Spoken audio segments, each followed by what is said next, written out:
भगवत गीता अध्याय 18 श्लोक 36। हे अर्जुन, अब तुम मुझसे 3 प्रकार के सुखों के संबंध में सुनो, जिनसे देहधारी आत्मा आनंद प्राप्त करती है और सभी दुखों के अंत तक भी पहुंच सकती है। अर्थात पिछले श्लोकों में श्री कृष्ण ने कर्म के घटकों की चर्चा की थी। इसके पश्चात उन्होंने उन कारकों का वर्णन किया जो कर्म को प्रेरित और नियंत्रित करते हैं। अब वे कर्म के लक्ष्य की ओर बढ़ते हैं। सांसारिक आत्माओं के कर्मों का परम लक्ष्य सुख की खोज है। सभी सुखी रहना चाहते हैं और अपने कार्यों से पूर्णता, शांति और संतोष की खोज करना चाहते हैं। परंतु प्रत्येक व्यक्ति के कर्म में उनके संघटक कारकों का अंतर होता है और उनके द्वारा संपन्न कार्यों से प्राप्त होने वाले सुखों की श्रेणी में भी अंतर होता है। श्री कृष्ण अब सुख की 3 श्रेणियों का वर्णन करते हैं। भगवत गीता अध्याय 18 श्लोक 37। जो आरंभ में विष के समान लगता है, लेकिन अंत में जिसका स्वाद अमृत के समान हो जाता है, उसे सात्विक सुख कहते हैं। यह शुद्ध बुद्धि से उत्पन्न होता है, जो आत्मज्ञान में स्थित होती है। अर्थात भारतीय फल आंवला उत्तम आहारों में से एक है, जो स्वास्थ्य के लिए अत्यंत लाभकारी है। इसमें 10 संतरों से भी अधिक विटामिन सी होता है, लेकिन बच्चे इसे नापसंद करते हैं क्योंकि इसका स्वाद कड़वा होता है। उत्तर भारत में माता पिता बच्चों को इसका सेवन करने के लिए प्रोत्साहित करते हैं। और एक ऐसी कहावत भी है, आंवले का खाया और बड़ों का कहा बाद में पता चलता है। अर्थात आंवले का सेवन और बड़ों का परामर्श, इन दोनों का लाभ भविष्य में ज्ञात होता है। वास्तव में आंवला खाने के कुछ क्षणों के पश्चात उसका कड़वापन समाप्त हो जाता है और मिठास का अनुभव होता है। प्राकृतिक रूप से विटामिन सी का सेवन करने से निःसंदेह दीर्घ काल तक लाभ प्राप्त होता है। श्री कृष्ण कहते हैं कि सात्विक सुख भी इसी प्रकृति का होता है, जो अल्पकाल के लिए दुहक के रूप में कड़वा लगता है और अंत में सुख के रूप में इसका स्वाद अमृत बन जाता है। वेदों में सात्विक सुखों का श्रेय के रूप में उल्लेख किया गया है, जो कि वर्तमान में दुखद और अंततः लाभकारी होता है। इसके विपरीत प्रेय है, जो आरंभ में सुखद लेकिन अंततः हानिकारक होता है। श्रेय और प्रेय के संबंध में कठोपनिषद में वर्णन है। 2 प्रकार के मार्ग होते हैं, एक लाभप्रद और दूसरा सुखद। ये दोनों मनुष्य को विभिन्न दिशा की ओर ले जाते हैं। सुखद प्रारंभ में आनंद प्रदान करता है, लेकिन इसका अंत पीड़ादायक होता है। अज्ञानी लोग सुख और विनाश के पाश में बंधते हैं, लेकिन बुद्धिमान आकर्षण के धोखे में नहीं आते और लाभप्रद का चयन करते हैं और अंततः सुख प्राप्त करते हैं। भगवत गीता अध्याय 18 श्लोक 38। उस सुख को रजोगुणी कहा जाता है, जब यह इंद्रियों द्वारा उसके विषयों के संपर्क से उत्पन्न होता है। ऐसा सुख आरंभ में अमृत के सदृश लगता है और अंततः विष जैसा हो जाता है। अर्थात राजसिक सुख एक रोमांच की भांति है, जो इंद्रियों और उसके विषयों के संपर्क से उत्पन्न होता है।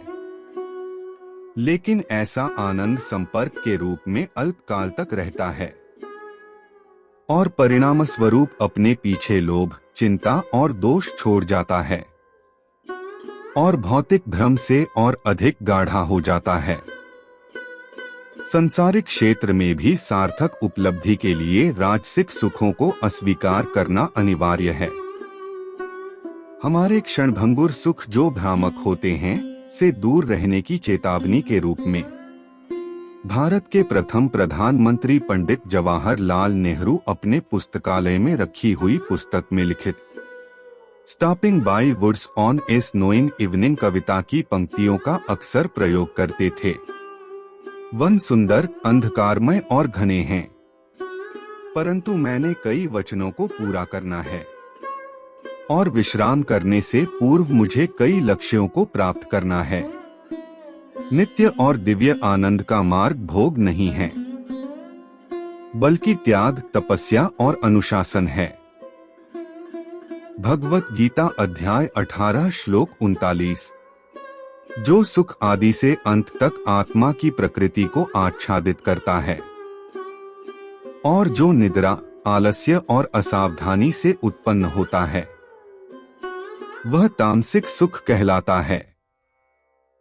अर्थात तामसिक सुख निम्न कोटि के और प्रारंभ से अंत तक मूर्खता से परिपूर्ण होते हैं। यह आत्मा को अज्ञानता के अंधकार में धकेलता है। यद्यपि इनसे सुख की थोड़ी सी अनुभूति होती है, लेकिन लोग इसमें अभ्यस्त हो जाते हैं। इसी कारण से धूम्रपान करने वाले भली भांति यह जानते हुए कि यह उनके स्वास्थ्य के लिए हानिकारक है, फिर भी उन्हें धूम्रपान की लत को छोड़ना कठिन लगता है। वे इस व्यसन से प्राप्त होने वाले सुख को तिलांजलि देने में असमर्थ रहते हैं। श्री कृष्ण कहते हैं कि ऐसे सुख जो निद्रा, आलस्य और असावधानी से उत्पन्न होते हैं, वे तामसिक प्रकृति के होते हैं। भगवत गीता अध्याय 18 श्लोक 40।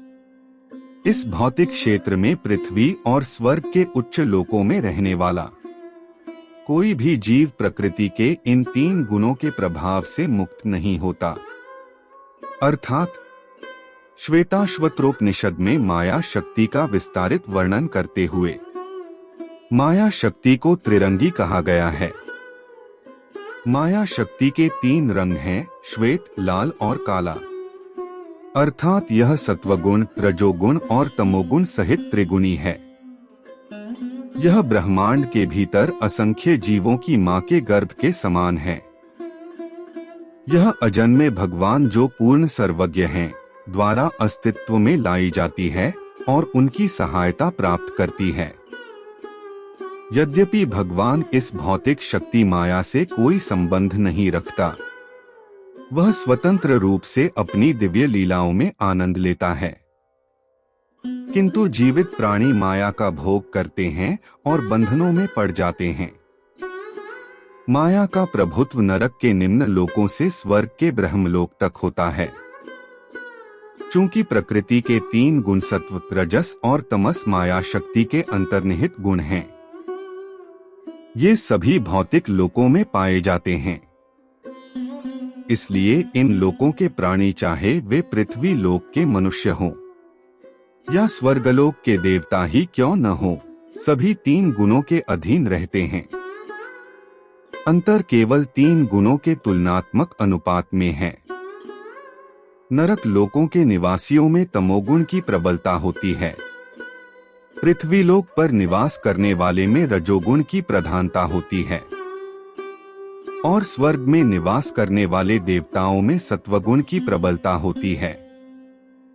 अब इन 3 परिवर्तनशील तत्वों का वर्णन करते हुए श्री कृष्ण यह स्पष्ट करेंगे कि मानव जाति में क्यों भिन्न भिन्न प्रकार की प्रकृति देखने को मिलती है। भगवत गीता अध्याय 18 श्लोक 41।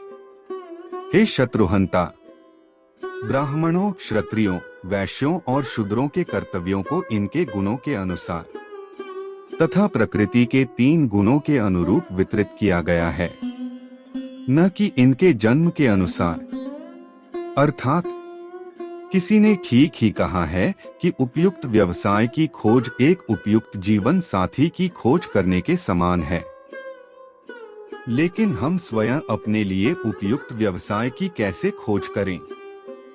यहाँ श्री कृष्ण स्पष्ट करते हैं कि प्रकृति के 3 गुणों के अनुसार लोगों का स्वभाव भिन्न भिन्न प्रकार का होता है, जिससे उनके व्यक्तित्व का निर्माण होता है। और इसलिए विभिन्न प्रकार के व्यावसायिक दायित्व उनके लिए सुविधाजनक होते हैं। स्वभाव प्रभावः गुणेयः, मानव स्वभाव और गुण पर आधारित कर्म के अनुसार। वर्णाश्रम धर्म पद्धति समाज की वैज्ञानिक व्यवस्था थी। इस पद्धति के वर्गीकरण में 4 आश्रम थे, जिन्हें जीवन की 4 अवस्थाएं भी कहा जाता है, और 4 वर्ण अर्थात 4 व्यावसायिक श्रेणियां थी। जीवन की 4 अवस्थाएं इस प्रकार से थीं। 1 ब्रह्मचर्य आश्रम, विद्यार्थी जीवन, जो जन्म से 25 वर्ष तक की आयु के पश्चात समाप्त होता था। 2 गृहस्थ आश्रम, यह नियमित वैवाहिक जीवन था, यह 25 वर्ष की आयु से 50 वर्ष की आयु तक था। 3 वानप्रस्थ आश्रम, यह 50 वर्ष से 75 वर्ष तक की आयु का था। इस अवस्था में मनुष्य अपने परिवार के साथ रहता था, लेकिन वैराग्य का अभ्यास भी करता था।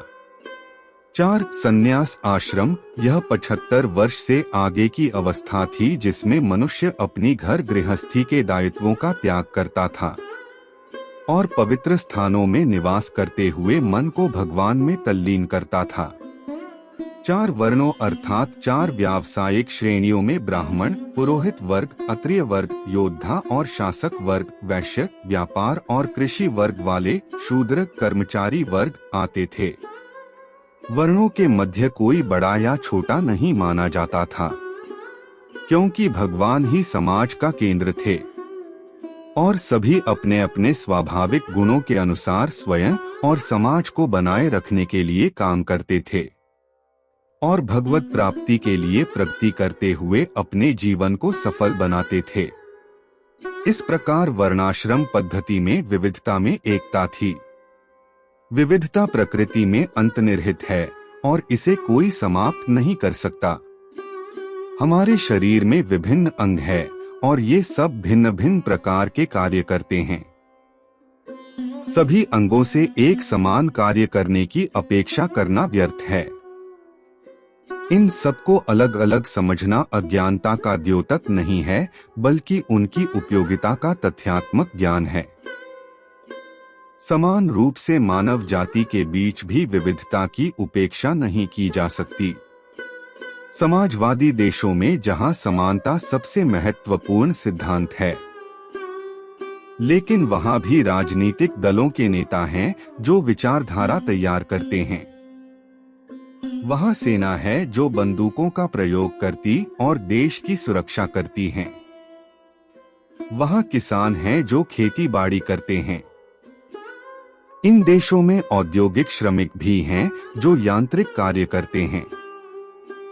समाजवादी देशों में समानता के प्रयासों के पश्चात भी व्यवसाय के 4 वर्ग विद्यमान हैं।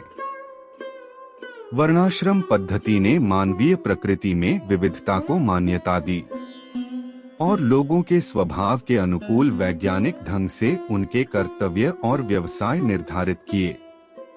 यद्यपि समय व्यतीत होने के साथ साथ वर्णाश्रम पद्धति विरूपित हो गई और वर्गों में परिवर्तन किसी मनुष्य की प्रकृति की अपेक्षा जन्म के आधार पर होने लगा।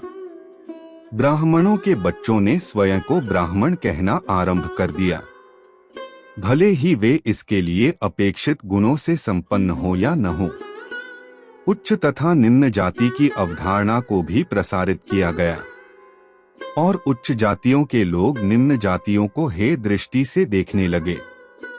जब यह पद्धति कठोर और जन्म आधारित हो गई, तब यह दुष्क्रियात्मक हो गई। यह एक सामाजिक दोष था जो समय के साथ उभरा और यह वर्णाश्रम पद्धति का मूल उद्देश्य नहीं था। अगले कुछ श्लोकों में इस पद्धति के मूल श्रेणीकरण के अनुसार श्री कृष्ण लोगों के गुणों को उनके कर्म के स्वाभाविक गुणों के साथ चित्रित करेंगे। भगवत गीता अध्याय 18 श्लोक 42। शांति, संयम, तपस्या, शुद्धता, धैर्य, सत्यनिष्ठा, ज्ञान, विवेक तथा परलोक में विश्वास, ये सब ब्राह्मणों के कार्य के स्वाभाविक गुण हैं। अर्थात सात्विक गुणों की प्रधानता से संपन्न लोग ब्राह्मण कहलाते थे। उनके मुख्य कार्य तपस्या करना, मन की शुद्धि का अभ्यास करना, भक्ति करना और दूसरों को अपने आदर्शों से प्रेरित करना था। इसलिए उनमें सहिष्णुता, विनम्रता और आध्यात्मिक मनोवृत्ति की उपेक्षा की जाती थी। उनसे स्वयं अपने और अन्य वर्गों के लिए वैदिक अनुष्ठानों का निष्पादन करने की अपेक्षा की जाती थी। उनकी प्रकृति उन्हें ज्ञान के प्रेम की ओर प्रवृत्त करती थी। इसलिए शिक्षा प्रदान करना और ज्ञान पोषित करना तथा इसे सबके साथ बांटना भी उनकी वृत्ति के अनुकूल था। यद्यपि वे स्वयं राज्य के प्रशासनिक कार्यों में भाग नहीं लेते थे, लेकिन वे अधिकारियों को मार्गदर्शन प्रदान करते थे। चूंकि वे शास्त्रों के ज्ञान से संपन्न थे, इसलिए सामाजिक और राजनीतिक विषयों के संबंध में उनके विचारों का अति महत्व था। भगवत गीता अध्याय 18 श्लोक 43। शूरवीरता, शक्ति, धैर्य, रण कौशल, युद्ध से पलायन न करने का संकल्प, दान देने में उदारता, नेतृत्व क्षमता, ये सब क्षत्रियों के कार्य के स्वाभाविक गुण हैं। अर्थात क्षत्रिय उन्हें कहते थे जिनमें सत्वगुण सहित रजोगुण प्रधान होता था। इन गुणों ने उन्हें शासक, नायक, निडर, नेतृत्ववान और दानवीर बनाया। उनके गुण सैन्य और नेतृत्व संबंधी कार्यों के अनुकूल थे और उन्होंने शासक वर्ग तैयार किया जिन्होंने देश पर शासन किया। फिर भी वे अनुभव करते थे कि ब्राह्मणों की तुलना में अन्य विद्वान पवित्र नहीं हैं। इसलिए उन्होंने सदैव ब्राह्मणों का मान सम्मान किया और वैचारिक, आध्यात्मिक और नीतिगत मामलों में उनसे परामर्श प्राप्त किया। भगवत गीता अध्याय 18 श्लोक 44। कृषि, गोपालन और दुग्ध उत्पादन तथा व्यापार वैश्य गुणों से संपन्न लोगों के स्वाभाविक कार्य हैं। शूद्रता के गुण से युक्त लोगों के श्रम और सेवा स्वाभाविक कर्म हैं। अर्थात वैश्यों में रजोगुण की प्रधानता के साथ तमोगुण मिश्रित थे।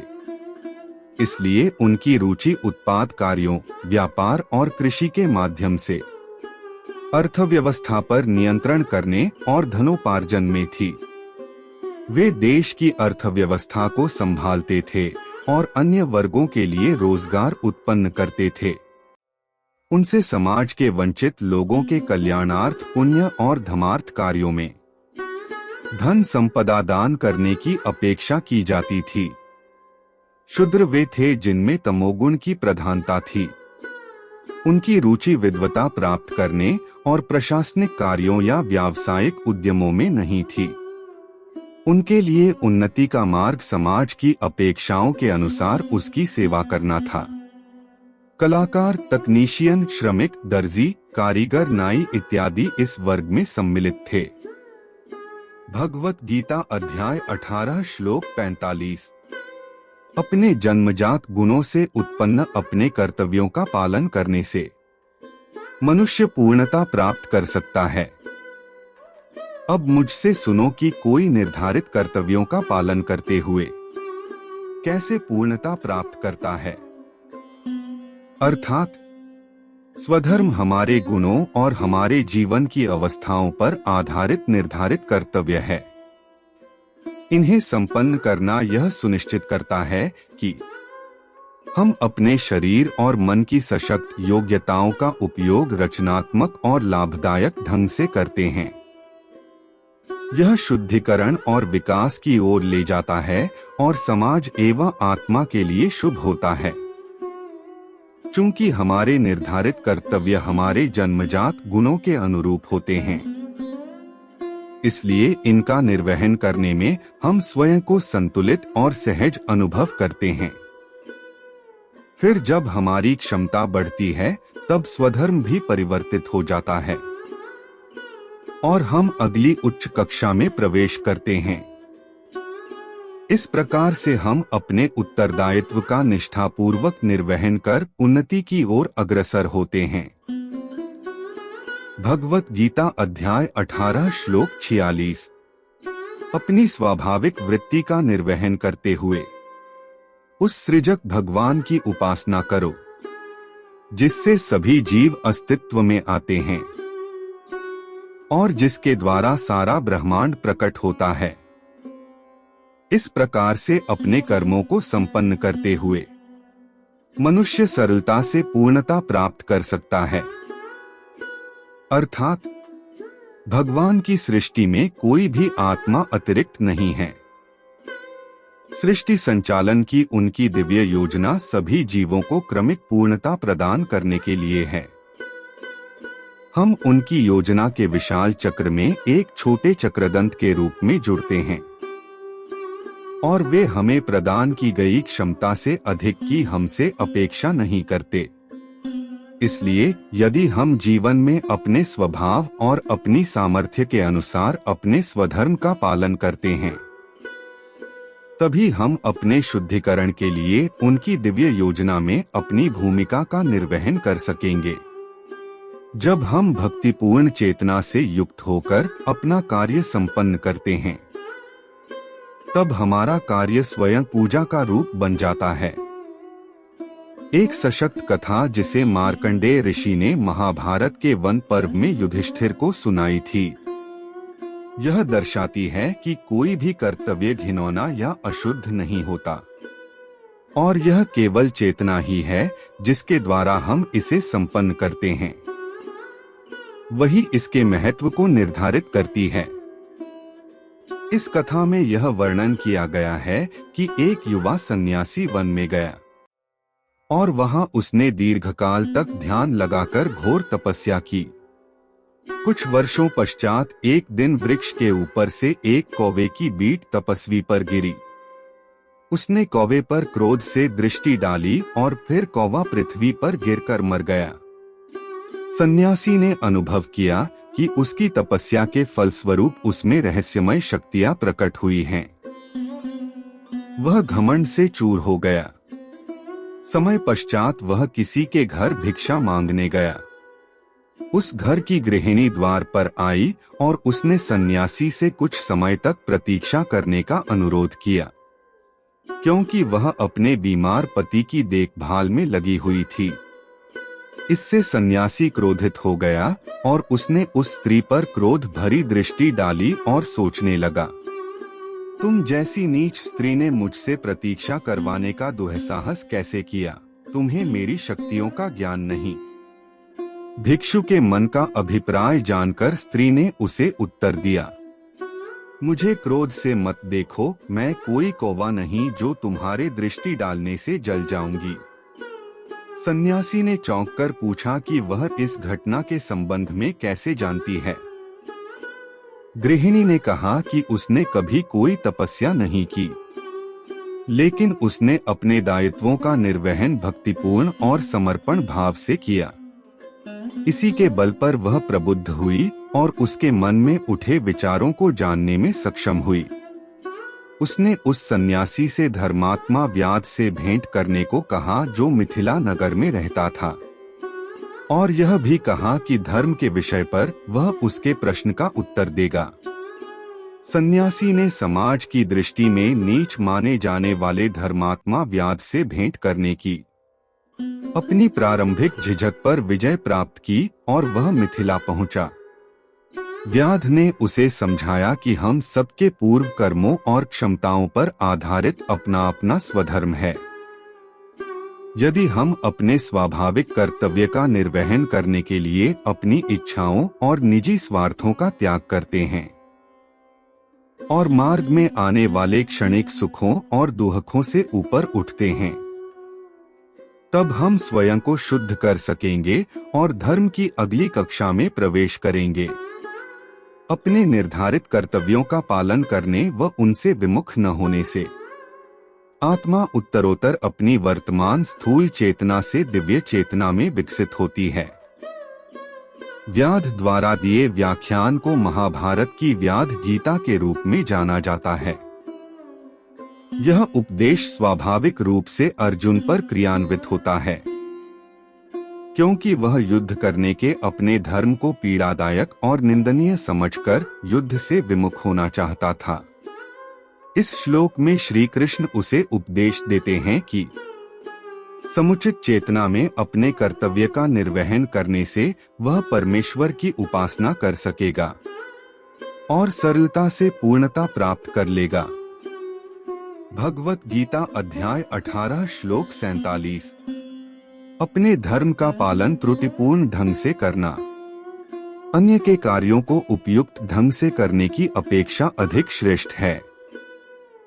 अपने स्वाभाविक कर्तव्यों का पालन करने से मनुष्य पाप अर्जित नहीं करता। अर्थात जब हम अपने स्वधर्म निश्चित व्यावसायिक कर्तव्य का पालन करते हैं तब उससे दो प्रकार से लाभ होता है। पहला, यह हमारी मनोवृत्ति के अनुरूप होता है, इसलिए यह हमारे व्यक्तित्व के लिए उसी प्रकार से अनुकूल होता है जैसे किसी पक्षी का आकाश में उड़ना और मछली का जल में तैरना। दूसरे, यह क्योंकि मन के लिए सहज होता है और यह अधिकतर न चाहते हुए भी किया जा सकता है, जिसके परिणामस्वरूप हमारी चेतना सहजता से भक्ति में तल्लीन हो सकती है। इसके स्थान पर यदि हम अपने कर्तव्यों को दोषपूर्ण समझकर उनका त्याग कर देते हैं और अपने स्वभाव के प्रतिकूल अन्य लोगों का कार्य संपन्न करने लगते हैं, तब हम अपने व्यक्तित्व की जन्मजात प्रवृत्तियों के विरुद्ध संघर्ष करते हैं। अर्जुन की स्थिति एकदम ऐसी ही थी। उसका क्षत्रियोचित स्वभाव उसे सैन्य और प्रशासनिक कार्यों में प्रवृत्त करता था। परिस्थितियां उसे ऐसी स्थिति में ले गई जहां उसके लिए धर्म की मर्यादा हेतु युद्ध में भाग लेना अनिवार्य था।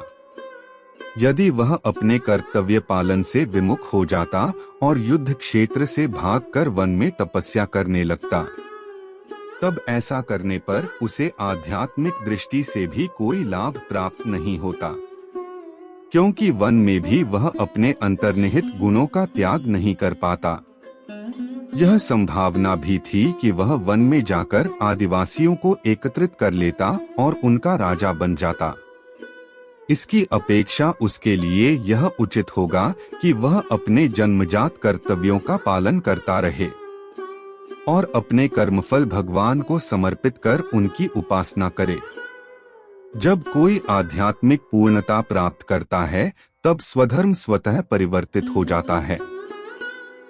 फिर यह शारीरिक स्तर पर टिका नहीं रहता बल्कि आत्मा का धर्म बन जाता है, जो कि भगवान की भक्ति है।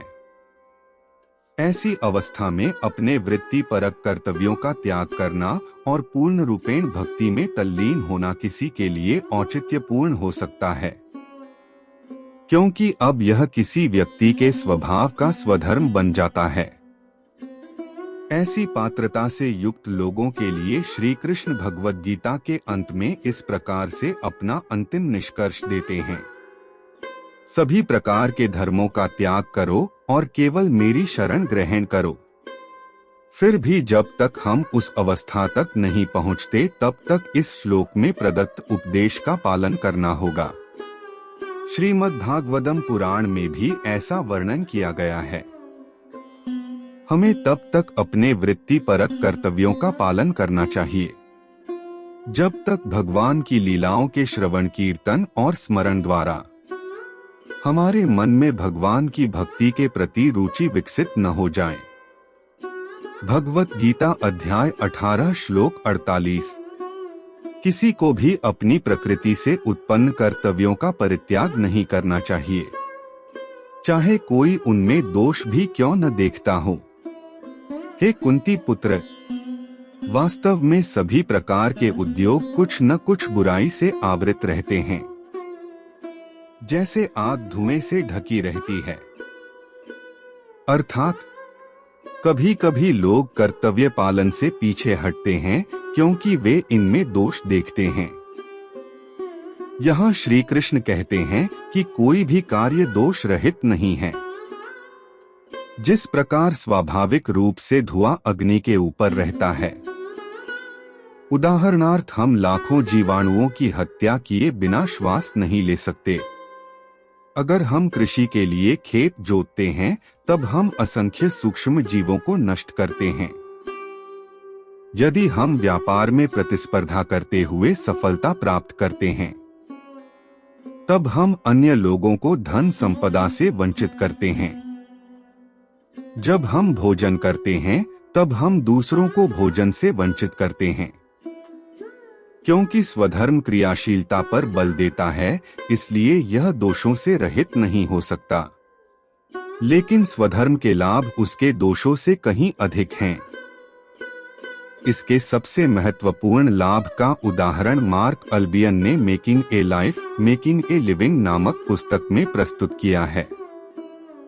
उन्होंने अपने एक अध्ययन के अंतर्गत वर्ष 1960 से 1980 तक की अवधि के दौरान एक व्यावसायिक विद्यालय के 1500 स्नातकों के भविष्य पर दृष्टि रखी। आरंभ में स्नातकों के 2 समूह बनाए गए। क श्रेणी में उन स्नातकों को रखा जाना था जो सर्वप्रथम धन संपदा अर्जित करना चाहते थे, ताकि वे अपने वित्तीय प्रयोजनों पर ध्यान देने के पश्चात उन कार्यों को बाद में संपन्न कर सकें जो उनकी इच्छा के अनुरूप थे। इस श्रेणी में 83% स्नातक सम्मिलित हुए।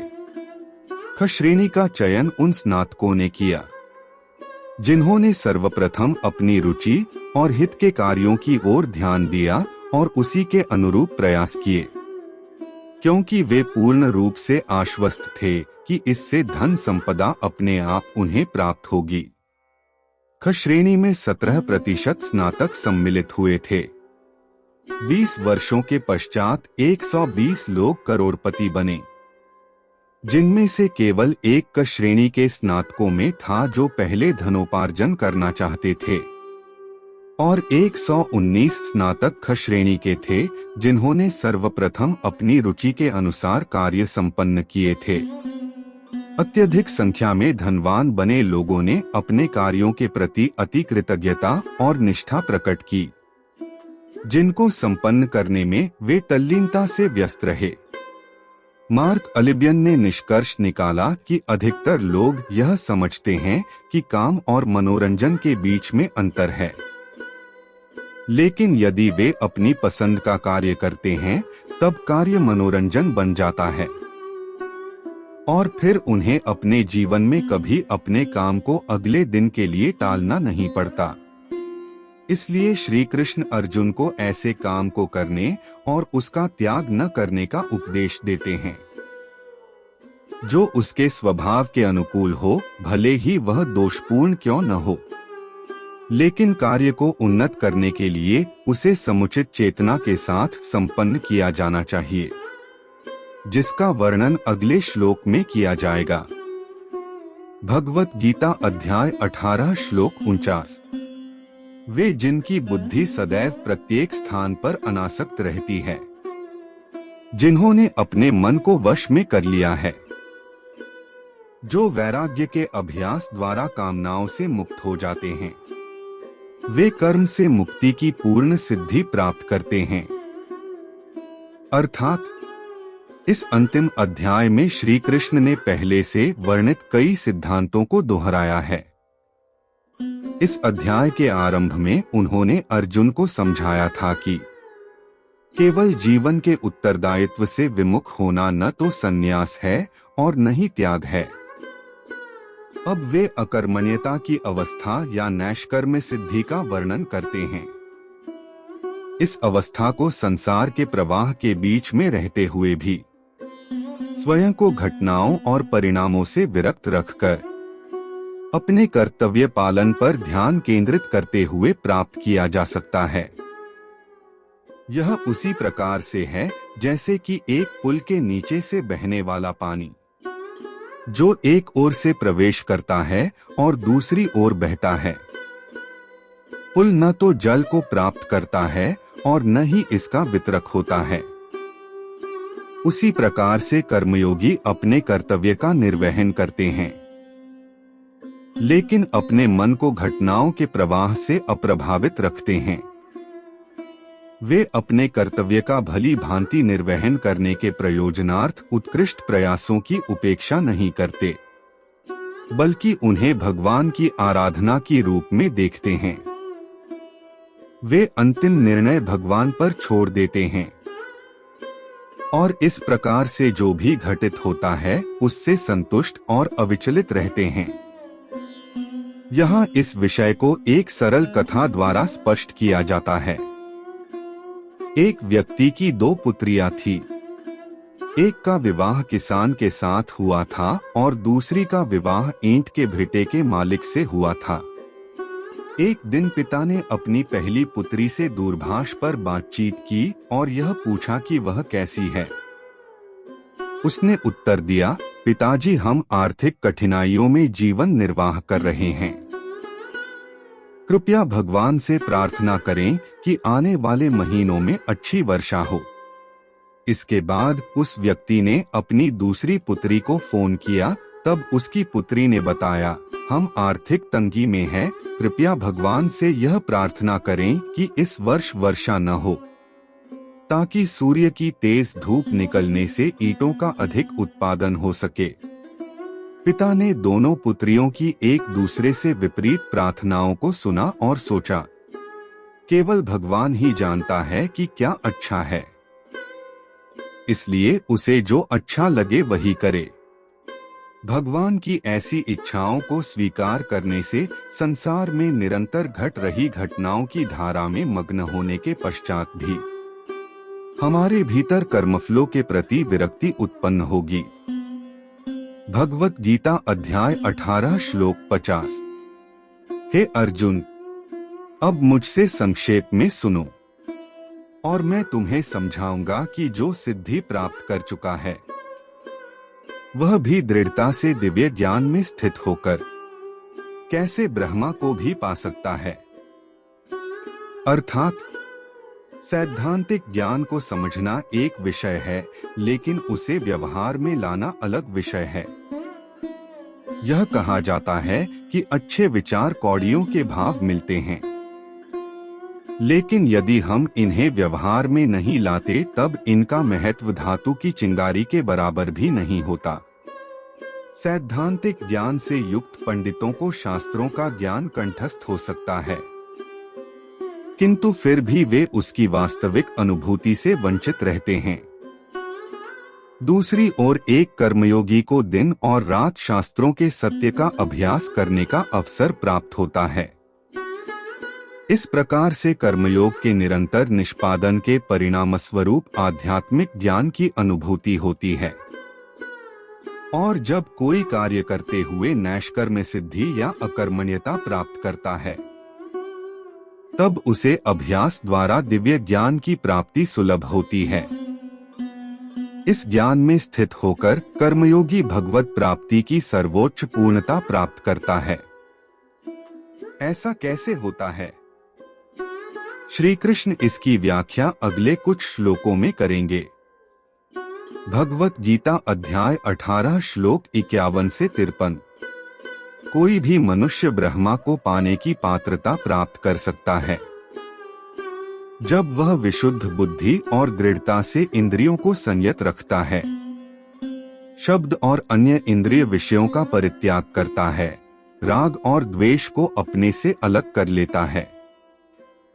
ऐसा व्यक्ति जो एकांत वास करता है, अल्प भोजन करता है, शरीर, मन और वाणी पर नियंत्रण रखता है, सदैव ध्यान में लीन रहता है, वैराग्य का अभ्यास करता है, अहंकार, अहिंसा, अभिमान, कामनाओं, संपत्ति के स्वामित्व और स्वार्थ से मुक्त रहता है, और जो शांति में स्थित है वह ब्रह्मा के साथ एक रस होने का अधिकारी है।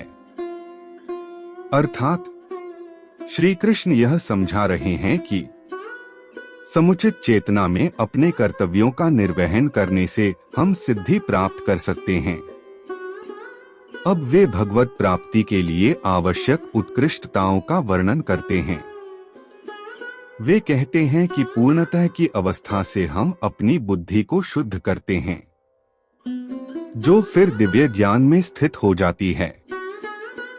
पसंद और नापसंद में लिप्त न होने के कारण मन वश में हो जाता है। इंद्रियां वश में हो जाती हैं और वाणी तथा शरीर के आवेग दृढ़ता पूर्वक अनुशासित हो जाते हैं। शरीर की देखभाल से संबंधित क्रियाएं जैसे भोजन ग्रहण करना और निद्रा आदि बुद्धिमत्ता पूर्वक संतुलित हो जाती हैं। मन को निरंतर लोकातीत विषयों में तल्लीन करने वाला योगी शांतिप्रिय होता है और कामनाओं के बंधनों, क्रोध और लोभ से मुक्त रहता है। ऐसा योगी परम सत्य के रूप में ब्रह्मा को प्राप्त करता है। भगवत गीता अध्याय 18 श्लोक 54। परम ब्रह्मा की अनुभूति में स्थित मनुष्य मानसिक शांति प्राप्त करता है। वह न तो शोक करता है और न ही कोई कामना करता है, क्योंकि वह सभी के प्रति संभाव रखता है। ऐसा परम योगी मेरी भक्ति को प्राप्त करता है। अर्थात यहाँ श्री कृष्ण पूर्णता की अवस्था के विवरण का समापन करते हैं। ब्रह्मभूतः शब्द का अर्थ ब्रह्मा की अनुभूति की अवस्था है। उसमें स्थित होकर मनुष्य प्रसन्नात्मा हो जाता है, जिसका तात्पर्य अशुद्ध और कष्टदायक अनुभवों से शांत और अप्रभावित रहने से है। न शोचती का अर्थ न तो किसी प्रकार का शोक करना है और न ही किसी प्रकार की अपूर्णता अनुभव करनी है। न कांक्षति का अर्थ किसी व्यक्ति द्वारा अपने सुखों को पाने के लिए भौतिक पदार्थों की लालसा न करना है। ऐसा योगी सभी को समान दृष्टि से देखता है और सभी में ब्रह्मा के आधार को अनुभव करता है। ऐसी स्थिति में मनुष्य अनुभूत ज्ञान की अवस्था में स्थित हो जाता है। हालांकि श्री कृष्ण इस श्लोक को परिवर्तित करते हुए समाप्त करते हैं। वे कहते हैं कि ज्ञान की अनुभूति की ऐसी अवस्था को प्राप्त करने के पश्चात मनुष्य पराभक्ति अर्थात भगवान का दिव्य प्रेम और स्नेह प्राप्त करता है। ज्ञानी प्रायः बड़े गर्व से कहते हैं कि भक्ति केवल भगवद अनुभूति के मध्यवर्ती उपाय के रूप में की जानी चाहिए। वे दावा करते हैं कि भक्ति केवल अंतःकरण की शुद्धि करती है और यात्रा के अंत में केवल ज्ञान रह जाता है। इसलिए वे यह तर्क देते हैं कि जो दृढ़ बुद्धि से युक्त होते हैं वे भक्ति की उपेक्षा करते हैं और केवल ज्ञान को पोषित करते हैं। लेकिन यह श्लोक ऐसे विचार का खंडन करता है। श्री कृष्ण कहते हैं कि परम आत्मज्ञान की अनुभूति होने के पश्चात कोई पराभक्ति विकसित करता है। वेदव्यास ने श्रीमद्भागवतम में इसी प्रकार की व्याख्या की है। वे ज्ञानी पुरुष जो आत्माराम हैं, अर्थात जो अपनी आत्मा में रमण करते हैं, आत्मज्ञान में स्थित होते हैं और माया के बंधनों से मुक्त होते हैं। ऐसी सिद्धात्माएं भी भगवान की भक्ति से युक्त होने की इच्छा रखती हैं। भगवान के सर्वोत्कृष्ट गुण ऐसे होते हैं कि वे मुक्त आत्माओं को भी आकर्षित करते हैं। अनेक ज्ञानियों के ऐसे उदाहरण मिलते हैं जिन्होंने आत्मज्ञान प्राप्त कर लिया था और निराकार ब्रह्मा के ध्यान में स्थित हो गए थे, किंतु जब उन्होंने भगवान के दिव्य गुणों की झलक देखी तब वे स्वाभाविक रूप से भक्ति की ओर आकर्षित हुए। 4 युगों में प्रत्येक युग के ऐसे ज्ञानियों के उदाहरण इस प्रकार से हैं। ब्रह्मा के 4 पुत्र सनत कुमार, सनातन कुमार, सनक कुमार और सनंदन कुमार सतयुग के महान ज्ञानी थे। वे जन्म से ही परम आत्मज्ञानी थे और सदैव निराकार ब्रह्मानंद की भक्ति में निमग्न रहते थे। जब चारों ब्रह्मा कुमार एक बार प्रेमामी भगवान विष्णु के बैकुंठ लोक में गए, तब भगवान के चरणारविंद मकरंद से मिली हुई तुलसी की पत्तियों की सुगंध से सुवासित वायु ने उनके नासिका छिद्रों में प्रवेश किया, जिससे उनका हृदय परमानंद से रोमांचित हुआ और तत्क्षण उनकी निर्गुण ब्रह्मा भक्ति में तल्लीन समाधि टूट गई और वे भगवान विष्णु के दिव्य प्रेम के आनंद में निमज्जित हो गए। उन्होंने भगवान से वरदान देने की प्रार्थना करते हुए इस प्रकार से कहा, हे भगवान, यदि हमारे मन को भौरे के समान आपके चरण कमलों से निर्गत दिव्य प्रेमानंद का रसपान करने का अवसर प्राप्त न हो, तब तुम चाहे हमें नरकादि योनियों में भी क्यों न भेज दो। इस प्रयोजन की भी हमें कोई चिंता नहीं है। जरा विचार करें कि निराकार ब्रह्मा की अनुभूति होने के पश्चात भी इन महान ज्ञानियों ने भगवान के साकार रूप का आनंद प्राप्त करने के लिए नरक में निवास करने की इच्छा व्यक्त की थी। वर्तमान में अगर त्रेता युग पर दृष्टि डाली जाए, इस युग के सर्वश्रेष्ठ ज्ञानी राजा जनक थे। वह अयोध्यापति राजा राम की अर्धांगिनी सीता के पिता थे, जो भगवान राम की शाश्वत सहचरी थीं।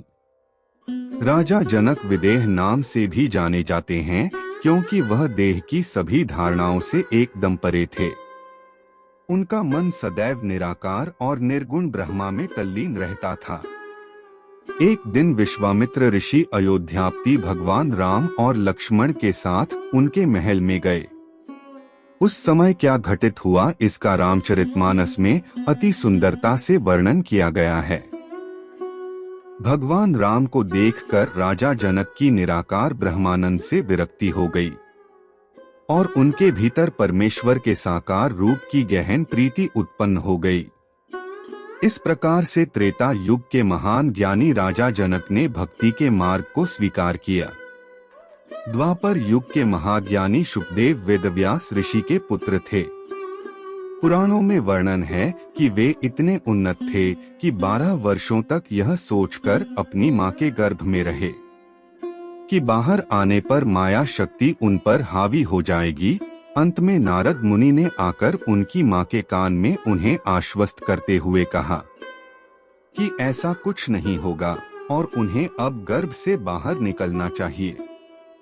अंततः वह अपनी योग शक्ति द्वारा गर्भ से बाहर आए और उन्होंने 12 वर्ष की आयु के समान अपने शरीर का विस्तार किया और गृहस्थी को त्याग कर वन में रहने लगे। यहाँ वह शीघ्र ही परम समाधि की अवस्था में पहुँच गए। कुछ वर्षों के पश्चात जब वेदव्यास के कुछ शिष्य वन में लकड़ियां काट रहे थे, तब उन्होंने शुकदेव को समाधि में देखा। उन्होंने वापस जाकर ऋषि वेदव्यास को सारा वृतांत सुनाया। तब उन्होंने शुकदेव के कान में निम्न वर्णित श्लोक सुनाने को कहा, जिसमें श्री कृष्ण के साकार रूप के सौंदर्य का वर्णन है। श्री कृष्ण के सिर पर मोरपंखी मुकुट सुशोभित है और उनका भेष एक श्रेष्ठ नृतक के समान दिख रहा है। उनके कान पीले पीले पुष्पों से सुशोभित हो रहे हैं। उन्होंने गले में सुगंधित पुष्पों से बनी वैजंती माला पहन रखी है। बांसुरी के छिद्रों में वे अपने अधरों से अमृत भर रहे हैं।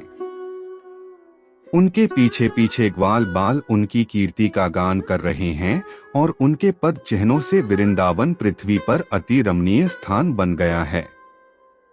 शुकदेव ने जब भगवान के अनुपम सौंदर्य को सुना और यह विचार किया कि ऐसे सौंदर्यशाली भगवान उन्हें स्वीकार नहीं करेंगे, इसलिए वह पुनः समाधि में लीन हो गए। शिष्यों ने लौटकर ऋषि वेदव्यास को इसकी जानकारी दी। तब वेदव्यास ने उन्हें निम्न वर्णित एक अन्य श्लोक शुकदेव के कानों में पुनः सुनाने को कहा। श्री कृष्ण इतने करुणामयी हैं कि उन्होंने अपने स्तन से विष पिलाने वाली पूतना का उद्धार करके उसे अपने लोक में भेज दिया। उपर्युक्त श्लोक जब शुकदेव के कानों में प्रविष्ट हुआ, तब वे निराकार ब्रह्मा के ध्यान में लीन थे। यकायक उनकी साधना का लक्ष्य भगवान कृष्ण की महिमा के गुणगान में परिवर्तित हो गया। वे भगवान के साकार रूप के दिव्य आनंद में इतनी गहनता से अनुरक्त हो गए कि वे समाधि से उठकर अपने पिता वेदव्यास के पास आए। वहां उन्होंने उनसे श्रीमद् भागवतम का श्रवण किया, जो भक्ति की मधुरता से परिपूर्ण है। बाद में गंगा के तट पर उन्होंने इसे अर्जुन के पौत्र राजा परीक्षित को सुनाया। इस प्रकार से द्वापर युग के महाज्ञानी भक्ति के पथ की ओर अग्रसर हुए। अंत में कलियुग की बात करते हैं। जगतगुरु शंकराचार्य को इस युग का महान ज्ञानी माना जाता है। अद्वैतवाद का व्यापक रूप से प्रचार करने के लिए उन्होंने अति ख्याति प्राप्त की, जिसमें उन्होंने कहा कि एक ही सत्ता अस्तित्व में है जो निर्गुण, निर्विशेष और निराकार ब्रह्मा है। हालांकि अनेक लोग इससे अनभिज्ञ हैं कि 20 वर्ष की आयु से 32 वर्ष की आयु तक जब उन्होंने देह का त्याग किया, तब तक उन्होंने भगवान श्री कृष्ण, भगवान राम, दुर्गा माता आदि की प्रशंसा में सैकड़ों श्लोक लिखे। इसके अतिरिक्त उन्होंने भारत के चारों कोनों में स्थित चारों धामों का दर्शन किया और सभी में भगवान के साकार रूप की मूर्ति की पूजा की। प्रबोध सुधाकर में उन्होंने इस प्रकार से उल्लेख किया, वे जो स्वर्गलोक की प्राप्ति हेतु पुण्य कर्म करते हैं वे ऐसा कर सकते हैं। वे जो ज्ञान मार्ग या अष्टांग योग के माध्यम से मोक्ष प्राप्त करना चाहते हैं वे इस लक्ष्य का अनुसरण कर सकते हैं। जहां तक मेरा प्रश्न है, मैं इन दोनों मार्गों की इच्छा नहीं करता। मैं केवल श्री कृष्ण के चरण कमलों के अमृत में स्वयं को तल्लीन करना चाहता हूँ। मैं संसारिक और स्वर्ग के सुखों की कामना नहीं करता हूँ और न ही मेरी मोक्ष प्राप्त करने की इच्छा है। मैं एक रसिक हूँ जो भगवान के दिव्य प्रेम से आनंदित होता है। वास्तव में शंकराचार्य भगवान श्री कृष्ण के परम भक्त थे। उन्होंने अपने भाष्यों में जो उपदेश दिए वह उस काल की आवश्यकता थी। जब वे पृथ्वी पर प्रकट हुए तब पूरे भारतवर्ष में बौद्ध धर्म प्रचलित था। ऐसे परिवेश में बौद्धों का वेदों में विश्वास पुनः प्रतिष्ठित करने के लिए अपने भाष्य लिखते समय उसमें भक्ति का उल्लेख नहीं किया, लेकिन बाद में उन्होंने अपनी अनेक स्तुतियों में भगवान के साकार रूप के संबंध में सुंदर वर्णन किया और अपनी आंतरिक भक्ति को प्रकट किया। इस प्रकार से शंकराचार्य कलियुग का एक उदाहरण हैं, जिन्होंने ज्ञान की सर्वोत्तम अवस्था प्राप्त की थी और बाद में उन्होंने भक्ति की।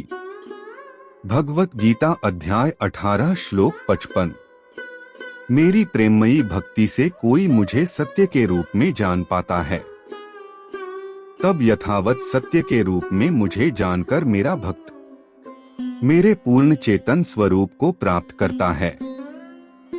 अर्थात श्री कृष्ण ने पिछले श्लोक में कहा था कि दिव्य ज्ञान में स्थित होकर ही कोई भक्ति को विकसित कर सकता है। अब वे कहते हैं कि केवल भक्ति द्वारा ही कोई भगवान के वास्तविक स्वरूप को जान सकता है। ज्ञानी को पहले निर्गुण, निर्विशेष और निरंकार रूप में भगवान की अनुभूति हो चुकी होती है, लेकिन ज्ञानी को भगवान के साकार रूप की अनुभूति नहीं होती। इसका रहस्य यह है कि भगवान के साकार रूप को कर्म, ज्ञान और अष्टांग योग द्वारा जाना नहीं जा सकता। यह प्रेम ही है जो असंभव का द्वार खोलता है और अगम्य का मार्ग बनाता है। श्री कृष्ण यहाँ कहते हैं कि भगवान के रूप, गुण, लीलाओं, धामों और संतों के रहस्य को केवल शुद्ध भक्ति द्वारा समझा जा सकता है। केवल भक्त ही भगवान को जान पाते हैं, क्योंकि वे प्रेम चक्षुओं से युक्त होते हैं। पद्म पुराण में उक्त सत्य के संबंध में एक सुंदर उदाहरण दिया गया है। जाबली नाम के एक ऋषि ने अत्यंत तेजस्वी और शांत कन्या को वन में ध्यान मुद्रा में मग्न देखा। ऋषि ने उससे अपनी पहचान प्रकट करने और तपस्या का प्रयोजन बताने का अनुरोध किया। उस कन्या ने इसका इस प्रकार से उत्तर दिया, मैं ब्रह्मा विद्या अर्थात स्वयं को जानने का ज्ञान हूँ जो ब्रह्मा की अनुभूति की ओर ले जाता है। महान योगी और रहस्यवादी मुझे जानने के लिए कठोर तपस्या करते हैं, लेकिन मैं स्वयं साकार भगवान के चरण कमलों में प्रेम विकसित करने के लिए घोर तपस्या कर रही हूँ। मैं परिपूर्ण हूँ और ब्रह्मा के आनंद से तृप्त हूँ। फिर भी भगवान कृष्ण के प्रेमामी अनुराग के बिना मैं स्वयं को रिक्त और शून्य समझती हूँ। इसलिए भगवान के साकार रूप के आनंद में निमज्जित होने के लिए केवल ज्ञान ही पर्याप्त नहीं होता। भक्ति द्वारा कोई भी इस रहस्य को जान सकता है और फिर भगवान की पूर्ण चेतना प्राप्त करता है। भगवत गीता अध्याय 18 श्लोक 56। यदि मेरे भक्त सभी प्रकार के कार्यों को करते हुए मेरी पूर्ण शरण ग्रहण करते हैं, तब वे मेरी कृपा से मेरा नित्य एवं अविनाशी धाम प्राप्त करते हैं। अर्थात पिछले श्लोक में श्री कृष्ण ने यह व्याख्या की थी कि भक्ति द्वारा भक्त उनकी पूर्ण चेतना में प्रवेश करते हैं। इससे संपन्न होकर वे सभी के साथ भगवान के संबंध को स्वीकार करते हैं। वे भौतिक संपत्तियों को भगवान की संपत्ति के रूप में देखते हैं। वे सभी जीवों को भगवान के अभिन्न अंग के रूप में देखते हैं और स्वयं को भगवान का तुच्छ सेवक समझते हैं। इस दिव्य चेतना में वे कर्मों का त्याग नहीं करते, बल्कि इसके विपरीत वे कर्ता और कर्म का भोक्ता होने के अहम का त्याग करते हैं। वे सभी कार्यों को परमेश्वर की भक्तिपूर्ण सेवा के रूप में देखते हैं और उनके संपादन के लिए भगवान का आश्रय लेते हैं। इसके पश्चात अपने शरीर का त्याग करते समय वे भगवान के दिव्य लोक में जाते हैं। जिस प्रकार भौतिक क्षेत्र प्राकृतिक ऊर्जा से निर्मित होता है, उसी प्रकार से आध्यात्मिक क्षेत्र आध्यात्मिक ऊर्जा से बनता है। इसलिए यह सभी प्रकार के माया शक्ति के दोषों से मुक्त होता है। यह सत चित और आनंद होता है, अर्थात नित्य या अविनाशी, सर्वज्ञ और आनंद से परिपूर्ण होता है। अपने दिव्य क्षेत्र के लिए भगवान श्री कृष्ण ने 15वें अध्याय के 6ठे श्लोक में कहा था, न तो सूर्य न चंद्रमा और न ही अग्नि मेरे दिव्य लोक को प्रकाशित कर सकती है। एक बार वहां जाने के पश्चात कोई पुनः मायाबद्ध संसार में लौटकर नहीं आता। आध्यात्मिक क्षेत्र में भगवान के विभिन्न स्वरूपों के अपने निजी लोक हैं, जहां वे अपने भक्तों के साथ नित्य मधुर लीलाएं करते हैं। वे जो उनकी निस्वार्थ निष्काम प्रेम भाव से सेवा करते हैं, वे अपने आराध्य भगवान के स्वरूप वाले लोक में जाते हैं। इस प्रकार से भगवान श्री कृष्ण के भक्त गोलोक को जाते हैं। विष्णु भगवान के भक्त वैकुंठ लोक, भगवान श्री राम के भक्त साकेत लोक, भगवान शिव की आराधना करने वाले शिवलोक और माता दुर्गा के भक्त देवी लोक में जाते हैं। वे भक्त जो भगवान को प्राप्त कर उनके दिव्य लोकों में प्रवेश करते हैं, वे उनकी ऐसी दिव्य लीलाओं में भाग लेते हैं जो पूर्णतः आध्यात्मिक ऊर्जा से ओतप्रोत होती है। भगवत गीता अध्याय 18 श्लोक 57। अपने सभी कर्म मुझे समर्पित करो और मुझे ही अपना लक्ष्य मानो। बुद्धियोग का आश्रय लेकर अपनी चेतना को सदैव मुझ में लीन रखो। अर्थात योग का अर्थ जुड़ना है और बुद्धियोग का अर्थ बुद्धि को भगवान के साथ एकीकृत करना है। बुद्धि का यह एकीकरण तब क्रियाशील होता है जब यह दृढ़ विश्वास हो जाए कि जो भी अस्तित्व में है वह सब कुछ भगवान से उत्पन्न हुआ है और उसी से संबद्ध है और उसी की संतुष्टि के लिए है। आइए अब हम अपनी आंतरिक संरचना में बुद्धि की स्थिति को समझें। हमारे शरीर में एक सूक्ष्म अंतःकरण है जिसे आम बोलचाल की भाषा में हृदय या ईश्वरीय हृदय भी कहा जाता है। इसके विशेषतः 4 स्वरूप हैं। जब इसमें विचार उत्पन्न होते हैं तब हम इसे मन कहते हैं। जब यह विश्लेषण करता है और निर्णय लेता है तब इसे बुद्धि कहा जाता है। जब यह किसी विषय या व्यक्ति में आसक्त हो जाता है तब हम इसे चित्त कहते हैं। और जब यह अपनी पहचान शरीर के गुणों के साथ करता है और अभिमानी हो जाता है तब इसे अहंकार कहते हैं।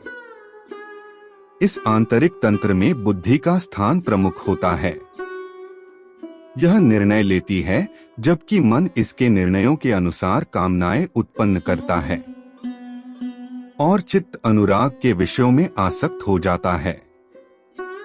उदाहरणार्थ, यदि बुद्धि यह निर्णय करती है कि संसार में सुरक्षा ही अति महत्वपूर्ण विषय है, तब मन सदैव जीवन की सुरक्षा की चिंता करता है।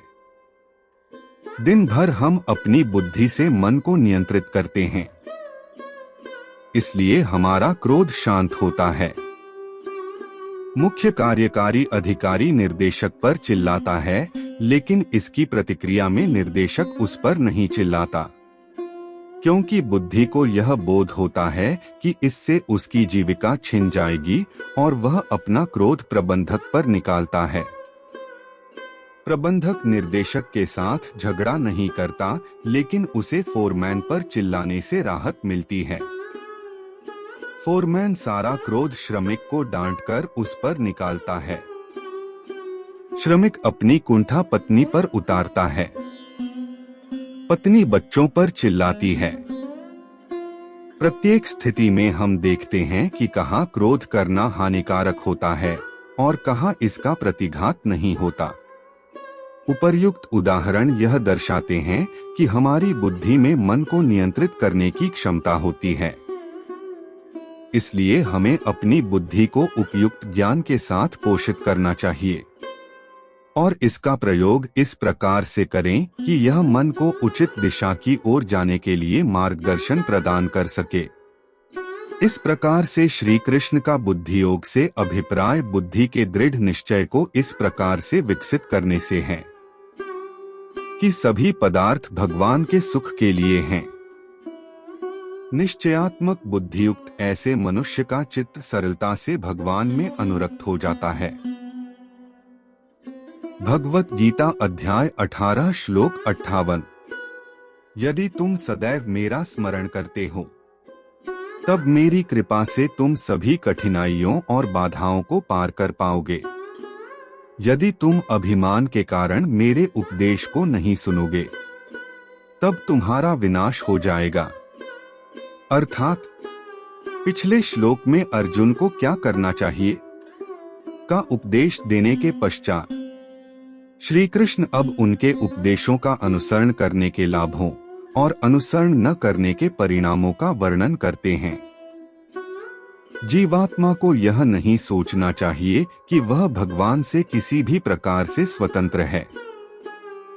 यदि हम मन को भगवान में स्थिर करके भगवान की पूर्ण शरणागति प्राप्त करते हैं, तब उनकी कृपा से सभी प्रकार की कठिनाइयों और बाधाओं का समाधान हो जाएगा। यदि हम अभिमान के कारण भगवान के उपदेशों की अवहेलना करते हैं और यह सोचते हैं कि हम भगवान और शास्त्रों के शाश्वत ज्ञान की अपेक्षा अधिक श्रेष्ठ जानते हैं, तब हम मानव जीवन के लक्ष्य को प्राप्त करने में असफल हो जाएंगे, क्योंकि न तो कोई भगवान से श्रेष्ठ है और न ही कोई उपदेश भगवान के उपदेश की तुलना में श्रेष्ठ है। भगवत गीता अध्याय 18 श्लोक 59। यदि तुम अहंकार से प्रेरित होकर सोचते हो कि मैं युद्ध नहीं लड़ूंगा, तो तुम्हारा निर्णय निरर्थक हो जाएगा। तुम्हारा स्वाभाविक क्षत्रिय धर्म तुम्हें युद्ध लड़ने के लिए विवश करेगा। अर्थात प्रताड़ना की मुद्रा में यहाँ श्री कृष्ण चेतावनी भरे वचन बोलते हैं। हमें यह नहीं सोचना चाहिए कि हम अपनी इच्छानुसार कुछ भी करने के लिए पूर्ण रूप से स्वतंत्र हैं। आत्मा एक स्वतंत्र अस्तित्व की भूमिका का निर्वहन नहीं कर सकती। यह कई प्रकार से भगवान की सृष्टि पर आश्रित है। मायाबद्ध अवस्था में यह प्रकृति के 3 गुणों के प्रभाव में रहती है।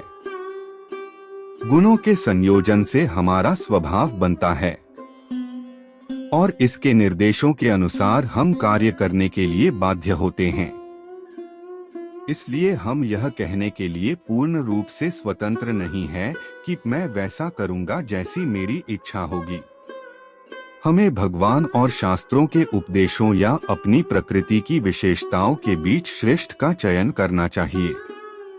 किसी के स्वभाव के संबंध में एक छोटा सा चुटकुला इस प्रकार से है। 30 वर्षों की सेवा अवधि पूरी करने के पश्चात एक सेवानिवृत्त सैनिक लौटकर अपने गृह नगर आया।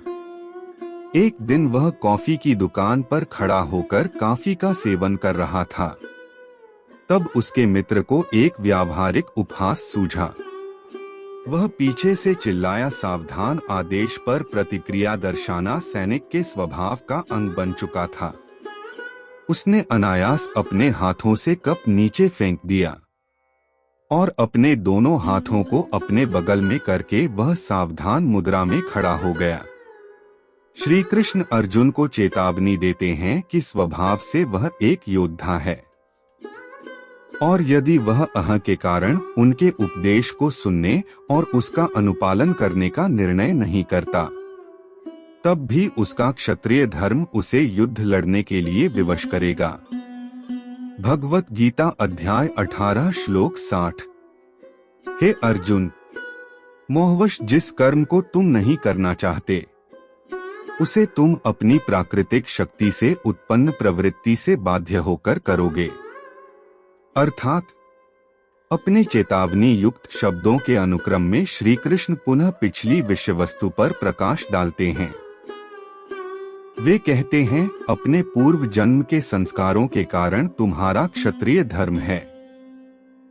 महानायक, शूरवीरता और देशभक्ति जैसे तुम्हारे जन्मजात गुण तुम्हें युद्ध लड़ने के लिए बाध्य करेंगे।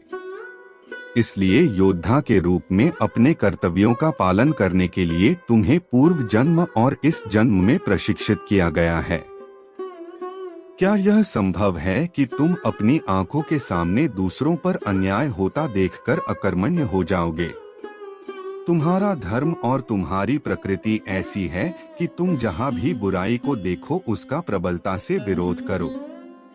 इसलिए तुम्हारे लिए यही लाभकारी है कि तुम अपने स्वभाव से बाध्य होकर कार्य करने के स्थान पर मेरे उपदेशों के अनुसार कर्म करो। भगवत गीता अध्याय 18 श्लोक 61। हे अर्जुन, परमात्मा सभी जीवों के हृदय में निवास करता है। उनके कर्मों के अनुसार वह भटकती आत्माओं को निर्देशित करता है, जो भौतिक शक्ति से निर्मित यंत्र पर सवार होती है। अर्थात आत्मा की भगवान पर निर्भरता पर बल देते हुए श्री कृष्ण कहते हैं, अर्जुन, भले ही तुम मेरी आज्ञा का पालन करो या न करो, तुम्हारी स्थिति सदैव मेरे प्रभुत्व में रहेगी। जिस शरीर में तुम रहते हो वह यंत्र मेरी माया शक्ति से निर्मित है। तुम्हारे पूर्व जन्मों के अनुसार मैंने तुम्हारी पात्रता के अनुसार तुम्हें शरीर प्रदान किया है। मैं इसमें स्थित रहता हूँ और तुम्हारे विचारों, शब्दों और कर्मों का लेखा जोखा रखता हूँ। इस प्रकार से वर्तमान में जो कर्म तुम करते हो उसका आकलन करते हुए मैं तुम्हारे भविष्य का निर्णय करता हूँ। यह मत सोचो कि तुम मुझसे किसी भी प्रकार से स्वतंत्र हो। इसलिए अर्जुन, तुम्हारे हित में यही है कि तुम मेरी शरण ग्रहण करो। भगवत गीता अध्याय 18 श्लोक 62। हे भारत, अपने पूर्ण अस्तित्व के साथ पूर्ण रूप से केवल उसकी शरण ग्रहण करो। उसकी कृपा से तुम पूर्ण शांति और उसके नित्य धाम को प्राप्त करोगे। अर्थात भगवान पर निर्भरता के कारण आत्मा को अपनी वर्तमान दुर्दशा से बाहर निकलने और अंतिम लक्ष्य प्राप्त करने के लिए उनकी कृपा पर अवलंबित होना चाहिए। इसके लिए स्वयं का प्रयास कभी पर्याप्त नहीं हो सकता। यदि भगवान अपनी कृपा प्रदान करते हैं तब वे जीवात्मा को अपना दिव्य ज्ञान प्रदान करेंगे और उसे माया शक्ति के बंधन से मुक्त कर देते हैं। श्री कृष्ण बल देते हुए कहते हैं कि उनकी कृपा से ही कोई शाश्वत परमानंद और अविनाशी लोक प्राप्त करता है। अतः यह कृपा प्राप्त करने के लिए जीवात्मा के लिए भगवान के शरणागत होने की पात्रता ग्रहण करना आवश्यक है। संसार में भी कोई पिता अपने पुत्र को अपनी सभी बहुमूल्य संपत्तियां तब तक हस्तांतरित नहीं करता जब तक वह इनका समुचित रूप से सदुपयोग करने का उत्तरदायित्व निर्वहन करने के योग्य नहीं हो जाता। समान रूप से भगवान की कृपा एक सन की कार्य नहीं है। इसके लिए उनके तर्कसंगत नियम है जिसके आधार पर वे इसे प्रदान करते हैं। यदि भगवान अपनी कृपा प्रदान करते समय इन नियमों का पालन नहीं करते तब लोगों का उन पर से विश्वास टूट जाएगा। इसे एक उदाहरण द्वारा समझें। एक पिता के 2 पुत्र थे। फसल जोतने के मौसम में वह अपने दोनों पुत्रों को धान के खेत में कड़ा परिश्रम करने का आदेश देता है। एक पुत्र दिन भर सूर्य की तेज धूप में पसीना बहाकर परिश्रम करता है। जब रात्रि को वह घर पहुंचता है तब पिता कहता है, मेरे पुत्र, तुमने बहुत अच्छा काम किया। तुम आज्ञाकारी, अति परिश्रमी और निष्ठावान हो। यह तुम्हारा पुरस्कार है। यह 500 रुपए लो और इसको जैसे चाहो वैसे व्यय करो। दूसरा पुत्र, जिसने कुछ नहीं किया और वह पूरा दिन बिस्तर पर पड़ा रहा, मदिरापान तथा धूम्रपान करता रहा और अपने पिता के लिए अपशब्द बोलता रहा। मान लो कि यदि रात को उसका पिता उससे कहता है, चिंता मत करो, अंततः तुम भी मेरे पुत्र हो। यह 500 रुपए लो और इससे आनंद मनाओ। इसका परिणाम यह होगा कि पहले पुत्र की कड़ा परिश्रम करने की प्रेरणा दब जाएगी। वह कहेगा, यदि मेरे पिता का पुरस्कार प्रदान करने का यही मापदंड है तब मैं भी परिश्रम क्यों करूं? मैं भी कुछ नहीं करूंगा क्योंकि फिर भी मुझे 500 रुपए प्राप्त होंगे। समान रूप से यदि भगवान हमारी पात्रता पर विचार किए बिना अपनी कृपा प्रदान करते हैं तब जो लोग पहले ही संत बन चुके हैं वे शिकायत करेंगे, यह क्या है? हमने कई जन्मों तक स्वयं को शुद्ध करने का प्रयास किया और तब हम भगवान की कृपा प्राप्त करने के पात्र बन पाए। लेकिन इस व्यक्ति ने बिना पात्रता प्राप्त किए कृपा प्राप्त कर ली। तब क्या स्वयं को सुधारने के हमारे प्रयास निरर्थक थे? भगवान कहते हैं, मैं इस प्रकार के अन्यायपूर्ण ढंग से व्यवहार नहीं करता। मेरी कुछ शाश्वत शर्तें हैं जिसके आधार पर मैं अपनी कृपा प्रदान करता हूँ। मैंने इसकी घोषणा सभी ग्रंथों में की है। श्वेताश्वतरोपनिषद में निम्न प्रकार से वर्णन किया है, हमें उस परमेश्वर की शरण ग्रहण करनी चाहिए जिसने ब्रह्मा और अन्यों को जन्म दिया है। यह उनकी कृपा ही है जिसके कारण आत्मा और बुद्धि प्रकाशित होती है। श्रीमद् भागवतम में भी इस प्रकार से वर्णन किया गया है। हे उद्धव, सभी प्रकार की लौकिक, सामाजिक और धार्मिक परंपराओं का त्याग करो और सभी आत्माओं की परम आत्मा की शरण प्राप्त ग्रहण करो। केवल तभी तुम इस संसार रूपी महासागर को पार कर सकोगे और सर्वथा निडर हो जाओगे। भगवद गीता के 7वें अध्याय के 14वें श्लोक में श्री कृष्ण ने यह भी कहा था, मेरी दिव्य शक्ति माया प्रकृति के 3 गुणों से निर्मित है और इसको पार करना अत्यंत कठिन है। लेकिन वे जो मेरे शरणागत हो जाते हैं वे इसे सरलता से पार कर लेते हैं। रामायण में भी ऐसा वर्णन किया गया है। जिस क्षण जीवात्मा भगवान के शरणागत हो जाती है तब उसके अनंत पूर्व जन्मों के संचित पापमयी कर्म उसकी कृपा से नष्ट हो जाते हैं। भगवद गीता के उपर्युक्त श्लोक में श्री कृष्ण भगवान की कृपा प्राप्त करने के लिए उनके शरणागत होने की अनिवार्यता के सिद्धांत को दोहराया गया है। शरणागति का विस्तृत अर्थ क्या है? इसे हरि भक्ति विलास, भक्ति रसामृत सिंधु, वायु पुराण और आहिर बुधिनी संहिता में निम्न प्रकार से समझाया गया है। भगवत गीता अध्याय 18 श्लोक 63। इस प्रकार से मैंने तुम्हें यह ज्ञान समझाया जो सभी गुह्य से गुह्यतर है। इस पर गहनता के साथ विचार करो और फिर तुम जो चाहो वैसा करो। अर्थात गुह्य ज्ञान वह है जो बहुसंख्यक लोगों के लिए अभिगम्य नहीं होता। भौतिक विज्ञान के अधिकतर सिद्धांत कुछ शताब्दी पूर्व गूढ़ रहस्य थे और कुछ अभी तक भी रहस्य बने हुए हैं। आध्यात्मिक ज्ञान गहन है और प्रत्यक्ष अनुभव द्वारा इसे समझा नहीं जा सकता।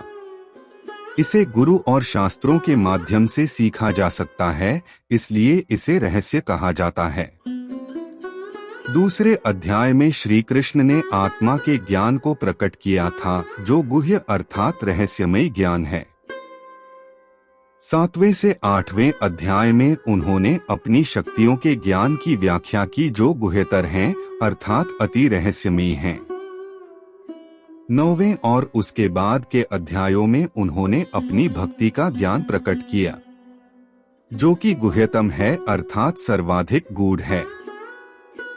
वर्तमान अध्याय के 55वें श्लोक में उन्होंने बताया कि केवल भक्ति द्वारा ही उन्हें उनके साकार रूप में पाया जा सकता है। श्री कृष्ण अब भगवद गीता का समापन कर रहे हैं। अर्जुन को अति गुह्यतम ज्ञान देने के साथ अब वे 18वें अध्याय के अंतिम श्लोकों में अपने दिव्य उपदेश देते हुए अपना विकल्प चुनने की इच्छा अर्जुन पर छोड़ देते हैं। वे कहते हैं, मैंने तुम्हें गहन और गुह्य ज्ञान समझाया है, अब निर्णय तुम्हारे हाथ में है। भगवान राम ने भी अयोध्या वासियों के सम्मुख यही वचन बोले थे। एक बार भगवान राम ने सब अयोध्या वासियों को बुलाया।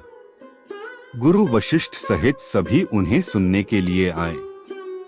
अपने उपदेश में भगवान श्री राम ने उन्हें मानव जीवन के लक्ष्य को समझाया और उसे पूरा करने का मार्ग बताया। अंत में उन्होंने निष्कर्ष देते हुए कहा, मैंने तुम्हें जो उपदेश दिया वह न तो दोषपूर्ण है और न ही बाध्यकर है। इसे ध्यान से सुनो, इस पर चिंतन करो और फिर चाहे जो तुम्हारी इच्छा हो वैसा करो। यह भगवान द्वारा जीवात्मा को प्रदान किए गए उपलब्ध विकल्पों में से चयन करने की स्वतंत्र इच्छा है। पसंद का चयन करने की स्वतंत्रता असीम नहीं है। कोई भी यह निर्णय नहीं कर सकता कि मैं संसार का अति बुद्धिमान मनुष्य बनूंगा। पूर्व और वर्तमान जन्मों के अनुसार हमारे विकल्प भी सीमित होते हैं। फिर भी कुछ सीमा तक हम स्वतंत्र इच्छा से युक्त होते हैं, क्योंकि हम भगवान के हाथों में कोई यंत्र नहीं है। कई बार लोग प्रश्न करते हैं कि यदि भगवान हमें स्वतंत्र इच्छा प्रदान नहीं करते तब हम कोई भी बुरा कार्य न करते, लेकिन तब हम कोई अच्छा कार्य भी नहीं कर सकते थे। अच्छे अवसर के साथ सदैव बुरा घटित होने का जोखिम बना रहता है। सबसे महत्वपूर्ण यह समझना है कि भगवान चाहते हैं हम उनसे अपार प्रेम करें, और प्रेम केवल वहीं संभव हो सकता है जहां विकल्प हो। मानव निर्मित मशीन प्रेम नहीं कर सकती क्योंकि उसके पास चयन करने की स्वतंत्रता नहीं होती। सर्वव्यापी भगवान ने हमें स्वतंत्र इच्छा के साथ जन्म दिया और हमारे लिए कई विकल्पों की व्यवस्था की, ताकि हम भगवान का चयन करें और अंततः अपना प्रेम उन पर न्यौछावर करें। सर्वशक्तिमान भगवान जीवात्मा को चयनित ईश्वर से प्रेम करने और उसी चयनित ईश्वर के शरणागत होने के लिए कदापि बाध्य नहीं करते, बल्कि इसका निर्णय सांसारिक जीवात्मा को स्वयं लेना पड़ता है। इस श्लोक में श्री कृष्ण अर्जुन का ध्यान उसकी स्वतंत्र इच्छा की ओर आकर्षित करने का प्रयास करते हैं और उसे विकल्प चुनने के लिए कहते हैं। भगवत गीता अध्याय 18 श्लोक 64। पुनः मेरा परम उपदेश सुनो जो सबसे श्रेष्ठ गुह्य ज्ञान है। मैं इसे तुम्हारे लाभ के लिए प्रकट कर रहा हूँ, क्योंकि तुम मेरे प्रिय मित्र हो। अर्थात शिक्षक को गूढ़ रहस्य की जानकारी हो सकती है, किंतु यह आवश्यक नहीं है कि वह इसे शिष्यों को भी बताए। इसे बांटने से पूर्व वह कई चीजों पर विचार करता है, जैसे क्या विद्यार्थी इस ज्ञान को प्राप्त करने के लिए तत्पर हैं? क्या वे इसे समझ पाएंगे और इससे उन्हें क्या लाभ होगा? भगवद गीता के आरंभ में अर्जुन अपने सम्मुख खड़ी समस्याओं के कारण उलझन में था और उसने श्री कृष्ण को मार्गदर्शन प्रदान करने का आग्रह किया। श्री कृष्ण ने 18 अध्यायों द्वारा थोड़ा थोड़ा करके उसके ज्ञान को उन्नत करते हुए उसे प्रबुद्ध किया। यह ज्ञात होने के पश्चात कि अर्जुन उनके उपदेशों को भली भांति समझ चुका है, तब श्री कृष्ण आश्वस्त होते हैं कि वे अंतिम और अति गहन ज्ञान को अच्छी तरह से ग्रहण करने के योग्य हो गया होगा। आगे वे कहते हैं, मैं तुम्हें इसलिए बता रहा हूँ क्योंकि तुम मेरे परम प्रिय मित्र हो, इसलिए मुझे तुम्हारी अत्यधिक चिंता है और मैं वास्तव में तुम्हारा सर्वोपरि हित चाहता हूँ। भगवत गीता अध्याय 18 श्लोक 65। सदा मेरा चिंतन करो, मेरे भक्त बनो, मेरी आराधना करो, मुझे प्रणाम करो। ऐसा करके तुम निश्चित रूप से मेरे पास आओगे। मैं तुम्हें ऐसा वचन देता हूँ क्योंकि तुम मेरे अतिशय मित्र हो। अर्थात 9वें अध्याय में श्री कृष्ण ने अर्जुन को वचन दिया था कि वे उसे अति गुह्य ज्ञान प्रदान करेंगे और फिर उसके पश्चात भक्ति की महिमा का वर्णन करेंगे। यहाँ वे पुनः 9वें अध्याय के 34वें श्लोक की प्रथम पंक्ति को दोहराते हैं और अर्जुन को उनकी भक्ति में लीन होने के लिए कहते हैं। श्री कृष्ण के लिए गहन प्रेम विकसित कर मन को सदैव उनकी भक्ति में तल्लीन रखने से अर्जुन सुनिश्चित रूप से अपने परम लक्ष्य को प्राप्त कर लेगा। भगवान की भक्ति में पूर्णतया तल्लीन होने के संबंध में सबसे उपयुक्त उदाहरण राजा अम्बरीश का है। श्रीमद् भागवतम में इसे इस प्रकार से वर्णित किया गया है। अम्बरीश ने भगवान श्री कृष्ण के चरण कमलों में अपने सांसारिक मन को तल्लीन रखा। उसने अपनी सुंदर वाणी को भगवान की अप्रतिम महिमा का गुणगान करने में, अपने दोनों हाथों को भगवान के मंदिर को स्वच्छ करने में और अपने कानों को भगवान की दिव्य लीलाओं को ध्यानपूर्वक सुनने में लगाया।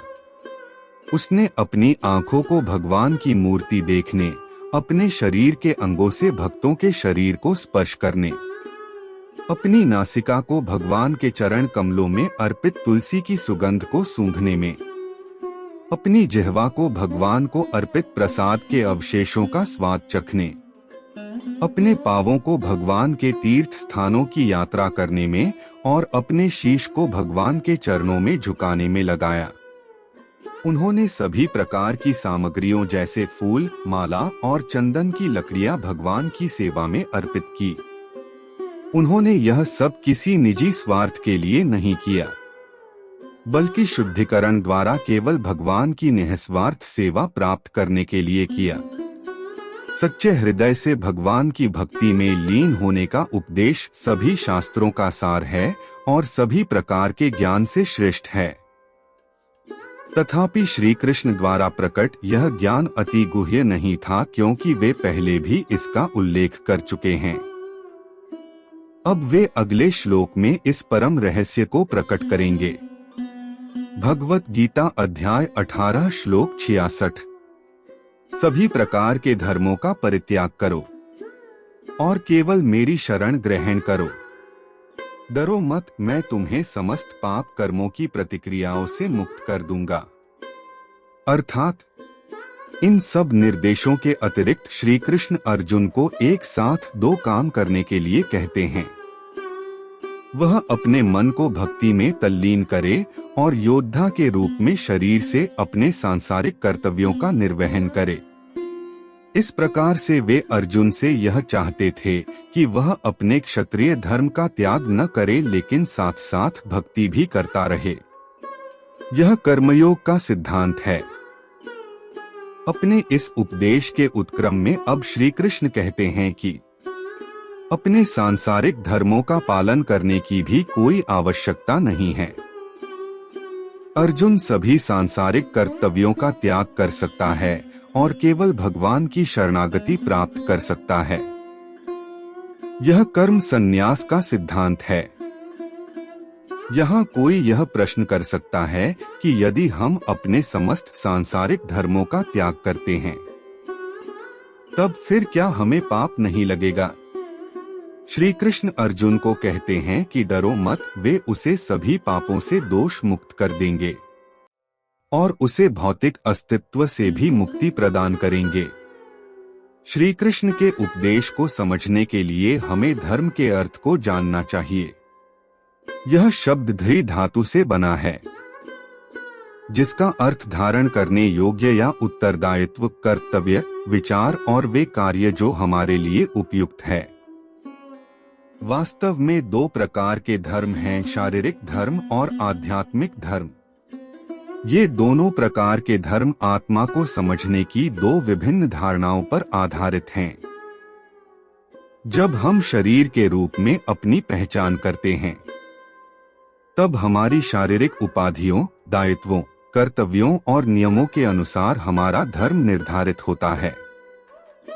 इसलिए शारीरिक माता पिता की सेवा करना, सामाजिक और राष्ट्रीय उत्तरदायित्वों का निर्वहन आदि सब शारीरिक धर्म हैं। इसे अपर धर्म या शारीरिक धर्म भी कहते हैं। इस धर्म में ब्राह्मण, क्षत्रिय धर्म आदि भी सम्मिलित है, लेकिन जब हम अपनी पहचान आत्मा के रूप में करते हैं, तब हमारे वर्गों के सांसारिक नाम और आश्रम नहीं होते। आत्मा का पिता, माता, सखा, प्रियतम और निवास स्थान सब भगवान होता है। इसलिए हमारा एकमात्र धर्म प्रेममयी भक्ति से भगवान की सेवा करना बन जाता है। इसे पराधर्म या आध्यात्मिक धर्म भी कहा जाता है।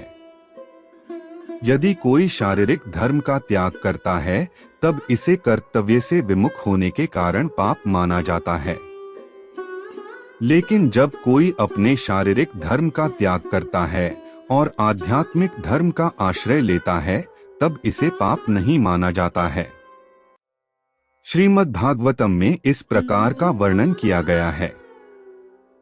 इस श्लोक में यह समझाया गया है कि जो भगवान के शरणागत नहीं होते, उन पर 5 प्रकार के ऋण हो जाते हैं। ये ऋण है स्वर्ग के देवताओं के प्रति, ऋषियों के प्रति, पितरों के प्रति, अन्य मनुष्यों के प्रति और अन्य जीवों जैसे अतिथियों और कुटुंबियों के प्रति। वर्णाश्रम प्रणाली में इन सब ऋणों से स्वयं को मुक्त करने के लिए विविध प्रकार की प्रक्रियाएं निश्चित की गई हैं। लेकिन जब हम भगवान के शरणागत होते हैं, तब हम इन सभी ऋणों से स्वतः मुक्त हो जाते हैं। जिस प्रकार से वृक्ष की जड़ को जल देने से जल स्वतः उसकी शाखाओं, तनों, पत्तियों, पुष्पों और फलों को प्राप्त हो जाता है, समान रूप से भगवान के प्रति अपने कर्तव्यों का निर्वहन करने से हम स्वतः सभी के प्रति अपने कर्तव्यों को पूरा कर सकते हैं। इसलिए यदि हम समुचित रूप से आध्यात्मिक धर्म में स्थित हो जाते हैं, तब शारीरिक धर्म का त्याग करने से कोई पाप नहीं लगता। वास्तव में पूर्ण और सच्चे हृदय से आध्यात्मिक धर्म में लीन रहना ही परम लक्ष्य है। श्रीमद् भागवतम में निम्न प्रकार से वर्णन किया गया है। मैंने शास्त्रों में शारीरिक धर्म का पालन करने के संबंध में असंख्य उपदेश दिए हैं, लेकिन जो इनमें दोष देखते हैं और केवल मेरी भक्तिपूर्ण सेवा में तल्लीन रहने के लिए अपने सभी निर्धारित कर्मों का त्याग कर देते हैं, मैं उन्हें मेरा सबसे उत्तम साधक मानता हूँ। रामायण में हमने भी पढ़ा है कि लक्ष्मण किस प्रकार अपने शारीरिक कर्तव्यों का त्याग कर भगवान राम के साथ वन में गए। हे भगवान, कृपया मुझ पर विश्वास करें। मैं अपने गुरु, पिता, माता आदि को नहीं जानता। जहाँ तक मैं जानता हूँ, तुम पतितों के रक्षक और सभी के हृदयों की बात जानने वाले अंतर्यामी हो। तथा मेरे स्वामी और सब कुछ हो। प्रहलाद ने भी इसी प्रकार से कहा, मैं किसी माता, पिता और कुटुंब को भी नहीं जानता, भगवान ही मेरे सब कुछ है। भगवद गीता में श्री कृष्ण ने अर्जुन को क्रमिक रूप से उच्चतम उपदेश दिए। आरंभ में उन्होंने अर्जुन को कर्म करने को कहा, अर्थात योद्धा के रूप में शारीरिक धर्म का पालन करने का उपदेश दिया। लेकिन शारीरिक धर्म के परिणाम स्वरूप भगवत प्राप्ति नहीं होती, इससे स्वर्ग के उच्च लोक प्राप्त होते हैं। और एक बार जब पुण्य कर्म क्षीण हो जाते हैं, तब मनुष्य को लौटकर पुनः संसार में आना पड़ता है। इसलिए श्री कृष्ण ने अर्जुन को कर्मयोग का पालन करने का अगला उपदेश दिया, जिसका तात्पर्य शरीर के साथ संसारिक कर्तव्यों का निर्वहन और मन से आध्यात्मिक धर्म का पालन करना है। उन्होंने अर्जुन को शरीर के साथ युद्ध लड़ने और मन से भगवान का स्मरण करने को कहा। भगवद गीता में कर्मयोग का यह उपदेश मुख्य अंश के रूप में है। अब अंत में श्री कृष्ण अर्जुन को कर्म संन्यास का उपदेश देते हैं, जिसका तात्पर्य सभी सांसारिक कर्तव्यों का त्याग करना और आध्यात्मिक धर्म को अंगीकार करना है, जो कि भगवान के प्रति प्रेम है। अर्जुन को न केवल योद्धा के रूप में अपने धर्म का पालन करना चाहिए, बल्कि उसे ऐसा इसलिए करना चाहिए क्योंकि भगवान उससे यह करवाना चाहते हैं। लेकिन श्री कृष्ण ने अर्जुन को यह उपदेश पहले क्यों नहीं दिया? उन्होंने 5वें अध्याय के दूसरे श्लोक में कर्मयोग को कर्म संन्यास से श्रेष्ठ बताने वाले अपने कथन के विपरीत अब कर्म संन्यास की स्पष्ट रूप से प्रशंसा क्यों की? भगवान श्री कृष्ण अगले श्लोक में इसे भली भांति समझाएंगे। भगवत गीता अध्याय 18 श्लोक 67।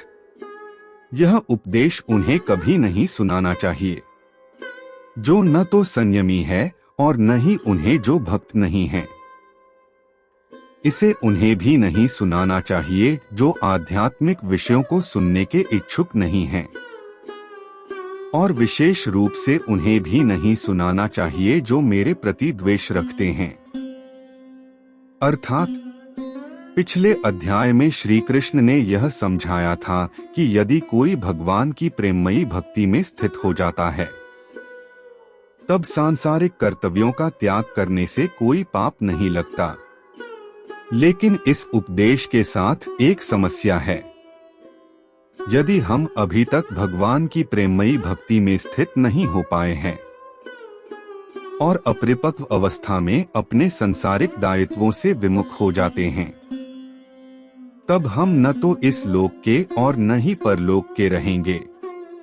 अतः कर्म संन्यास केवल उनके लिए है जो इसके पात्र हैं। हमारी पात्रता क्या है? इसका निर्धारण आध्यात्मिक गुरु ही कर सकता है, जो हमारी क्षमताओं और इस मार्ग में आने वाली कठिनाइयों के संबंध में जानता है। यदि कोई विद्यार्थी स्नातक बनना चाहता है, तब ऐसा नहीं होता कि वह सीधे स्नातक की डिग्री वितरित करने वाले समारोह में उपस्थित हो जाए। हमें इसके लिए प्रथम कक्षा के क्रम से अध्ययन करना पड़ेगा। समान रूप से बहुसंख्यक लोग कर्मयोग के पात्र हैं, और यह उनके लिए महामूर्खतापूर्ण होगा कि यदि वे अपरिपक्व अवस्था में समय से पूर्व संन्यास लेते हैं। उन्हें यह निर्देश देना उत्तम होगा कि वह पहले अपने सामाजिक दायित्वों का निर्वहन करें और साथ साथ भक्ति का अभ्यास भी करते रहें। इसी कारण से श्री कृष्ण इस श्लोक में कहते हैं कि यह गुह्य ज्ञान जो उसे प्रदान किया गया है वह सबके लिए नहीं है। अन्य लोगों में इसे बांटने के लिए यह आवश्यक है कि हमें उन्हें यह ज्ञान देने से पूर्व उनकी पात्रता को परखना चाहिए। जागरूकता शब्द विशेष रूप से पिछले श्लोक के गुह्य उपदेशों पर क्रियान्वित होता है और सामान्य रूप से यह भगवद गीता का व्यापक संदेश है। यदि इसे भगवान श्री कृष्ण से द्वेष रखने वाले व्यक्ति को सुनाया जाता है तब वह यह प्रतिक्रिया देगा, श्री कृष्ण अभिमानी हैं। वह अर्जुन को अपनी स्तुति करने के लिए कहते रहते हैं। इस उपदेश का अनर्थ करने से श्रद्धाविहीन श्रोता को इस दिव्य संदेश से हानि होगी। पद्म पुराण में इस प्रकार से कहा गया है, श्रद्धाविहीन श्रोता और भगवान से द्वेष रखने वाले को यह अलौकिक उपदेश देकर हम उन्हें अपराधी बनाने का कारण बनेंगे। इसलिए श्री कृष्ण उपर्युक्त श्लोक में श्रोताओं की अयोग्यताओं का वर्णन करते हैं। भगवत गीता अध्याय 18 श्लोक 68। वे जो इस अति गुह्य ज्ञान को मेरे भक्तों को सिखाते हैं वे अति प्रिय कार्य करते हैं। वे निःसंदेह मेरे धाम में आएंगे। अर्थात श्री कृष्ण अब भगवत गीता के संदेश को समुचित रूप से प्रचारित करने के परिणाम का वर्णन करते हैं। वे कहते हैं कि ऐसे प्रचारक सर्वप्रथम पराभक्ति प्राप्त करते हैं और तत्पश्चात उन्हें पा लेते हैं। भक्ति में तल्लीन होने का अवसर पाना भगवान का विशेष वरदान है, लेकिन अन्य लोगों को भक्ति में लीन करने के लिए उनकी सहायता करने का अवसर प्राप्त होना उससे भी बड़ा वरदान है, जिससे भगवान की विशेष कृपा प्राप्त होती है। जब हम कुछ अच्छे विचारों को दूसरों के साथ बांटते हैं तब हम भी इससे लाभान्वित होते हैं। जब हम अपने ज्ञान को दूसरों के साथ बांटते हैं तब भगवान की कृपा से हमारा ज्ञान भी बढ़ता है। प्रायः दूसरों को भोजन खिलाने से हम कभी भूखे नहीं रह सकते। संत कबीर ने भी ऐसा कहा है, दान देने से धन की कमी नहीं होती और यदि नदी से लोग जल लेते हैं तब नदी सूख नहीं जाती। मैं यह सब निराधार नहीं कह रहा, इसे तुम स्वयं संसार में देख सकते हो। इस प्रकार से जो भगवद गीता के आध्यात्मिक ज्ञान को दूसरों के साथ बांटते हैं वे स्वयं सर्वोत्तम वरदान प्राप्त करते हैं। भगवत गीता अध्याय 18 श्लोक 69। उनकी अपेक्षा कोई भी मनुष्य उनसे अधिक मेरी प्रेम पूर्वक सेवा नहीं करता और इस पृथ्वी पर मुझे उनसे प्रिय न तो कोई है और न ही होगा। अर्थात सभी प्रकार के उपहार जो हम दूसरों को दे सकते हैं उनमें से आध्यात्मिक ज्ञान का उपहार सर्वश्रेष्ठ है। राजा जनक ने अपने गुरु से पूछा, जो अलौकिक ज्ञान आपने मुझे प्रदान किया वह इतना अमूल्य है कि मैं आपका ऋणी हो गया हूँ। इसके एवज में मैं आपको क्या दे सकता हूँ? गुरु अष्टवक्र ने उत्तर दिया, कोई भी ऐसी वस्तु नहीं है जिसे देकर तुम इस ऋण से उऋण हो सकते हो, क्योंकि मैंने तुम्हें जो ज्ञान दिया है वह दिव्य है और तुम्हारे स्वामित्व में जो कुछ भी है वह सब भौतिक है। संसारिक पदार्थों से दिव्य ज्ञान के मूल्य को कभी नहीं चुकाया जा सकता, लेकिन तुम एक काम कर सकते हो। यदि तुम्हें ज्ञान प्राप्त करने की जिज्ञासा प्रकट करने वाला कोई पुरुष मिलता है तब तुम उसे अपना ज्ञान बांटो। यहाँ श्री कृष्ण कहते हैं कि वे मानते हैं कि भगवद गीता के ज्ञान को बांटकर कोई प्रेमा भक्ति के साथ भगवान की सर्वोत्तम सेवा कर सकता है। तथापि वे जो भगवद गीता पर प्रवचन देते हैं उन्हें यह कभी नहीं सोचना चाहिए कि वे कोई महान कार्य कर रहे हैं। शिक्षक की उचित मनोवृत्ति यह होनी चाहिए कि वह स्वयं को भगवान के हाथों में एक कठपुतली के समान समझे और सबका श्रेय भगवान की कृपा को माने। भगवत गीता अध्याय 18 श्लोक 70। और मैं यह घोषणा करता हूँ कि जो हमारे पवित्र संवाद का अध्ययन करते हैं वे ज्ञान के समर्पण द्वारा अपनी बुद्धि के साथ मेरी पूजा करेंगे। अर्थात श्री कृष्ण बार बार दोहराते हुए अर्जुन को कहते हैं कि वह अपनी बुद्धि उन्हें समर्पित कर दे।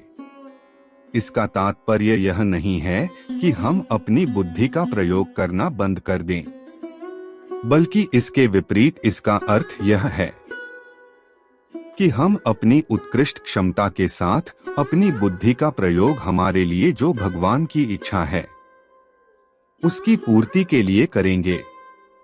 इसे हम भगवद गीता के संदेश से समझ सकते हैं। इसलिए वे जो इस पवित्र संवाद का अध्ययन करते हैं वे अपनी बुद्धि के साथ भगवान की पूजा करते हैं। भगवद गीता अध्याय 18 श्लोक 71।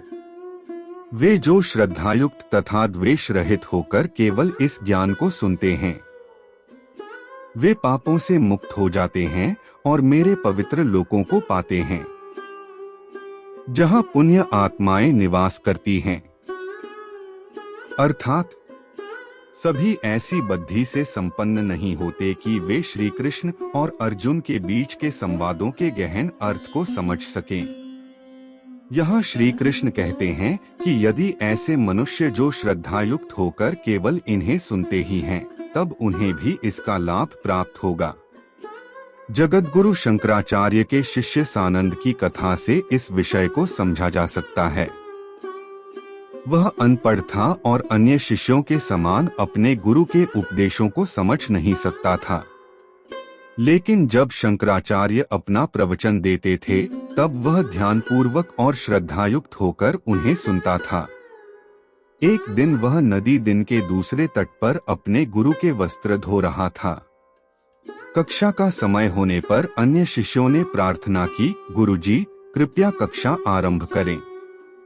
शंकराचार्य ने उत्तर दिया, प्रतीक्षा करें क्योंकि सानंद यहाँ नहीं आया है। शिष्यों ने कहा, लेकिन गुरुजी, वह कुछ भी नहीं समझ पाता है। शंकराचार्य ने कहा, लेकिन फिर भी वह पूर्ण श्रद्धा के साथ मेरे प्रवचन सुनता है और इसलिए मैं उसे निराश नहीं कर सकता। तब श्रद्धा की शक्ति का प्रदर्शन करने के लिए शंकराचार्य ने पुकारा, सानंद, कृपया यहाँ आ। अपने गुरु के शब्दों के सुनकर उसने कोई हिचक नहीं की, वह पानी पर दौड़ने लगा। कथा में वर्णन किया गया है कि वह जहाँ कहीं पर अपने पाँव रखता था वहाँ कमल के पुष्प उसकी सहायता के लिए तैरने लगते। वह नदी पार कर दूसरे तट पर आ गया और उसने अपने गुरु को प्रणाम किया। उस समय उसके मुख से संस्कृत में गुरु की महिमा की स्तुति निर्गत हुई। अन्य शिष्य उसको सुनकर अचंभित हुए। चूंकि उसके पैरों के नीचे कमल के पुष्प खिले रहते थे, इसलिए उसका नाम पद्मपाद पड़ गया, जिसका अर्थ अपने पैरों के नीचे कमल के पुष्पों वाला पुरुष है। सानंद शंकराचार्य के 4 प्रमुख शिष्यों सुरेश्वराचार्य, हस्तामलक और त्रेटकाचार्य में से एक था। उपर्युक्त श्लोक में श्री कृष्ण अर्जुन को आश्वस्त करते हैं कि वे जो उनके पवित्र संवाद को केवल पूर्ण श्रद्धा के साथ सुनते हैं वे शनैः शनैः पवित्र हो जाएंगे। भगवद गीता अध्याय 18 श्लोक 72। हे पार्थ, क्या तुमने एकाग्रचित्त होकर मुझे सुना? हे धनंजय, क्या तुम्हारा अज्ञान और मोह नष्ट हुआ? अर्थात श्री कृष्ण ने अर्जुन के गुरु की भूमिका का निर्वहन किया। गुरु के लिए यह स्वाभाविक है कि वह यह परखे कि उसके शिष्य ने विषय को पूर्ण रूप से ग्रहण किया है या नहीं।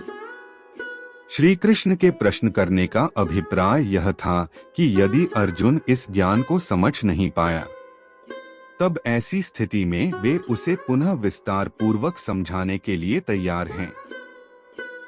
भगवद गीता अध्याय 18 श्लोक 73। अर्जुन ने कहा है, हे अच्युत, आपकी कृपा से मेरा मोह नष्ट हो गया है। अब मैं ज्ञान में स्थित हूँ, मैं संशय से मुक्त हूँ और मैं आपकी आज्ञाओं के अनुसार कर्म करूँगा। अर्थात प्रारंभ में अर्जुन किंकर्तव्य विमूढ़ की स्थिति में था। उस स्थिति में वह अपने कर्तव्य पालन के प्रति उलझन में था। शोकाकुल होकर वह अपने रथ पर एक ओर बैठ गया और उसने अपने शस्त्रों को नीचे रख दिया। वह यह स्वीकार कर लेता है कि वह अपने उन दुहकों का निदान नहीं ढूंढ पा रहा जो उसके शरीर और इंद्रियों पर आक्रमण कर रहे थे। लेकिन अब वह स्वयं में पूर्णतया परिवर्तन देखता है और घोषित करता है कि वह ज्ञान में स्थित हो गया है और अब वह व्यथित नहीं है। उसने स्वयं को भगवान की इच्छा के अधीन कर दिया और कहा कि वह वही करेगा जैसा श्री कृष्ण उसे आदेश देंगे। यह उस पर भगवद गीता के संदेश का ही प्रभाव था। तथापि आगे उसने कहा, हे श्री कृष्ण, यह केवल तुम्हारा उपदेश ही नहीं है, बल्कि यह आपकी कृपा है जिससे मेरा अज्ञान दूर हुआ है।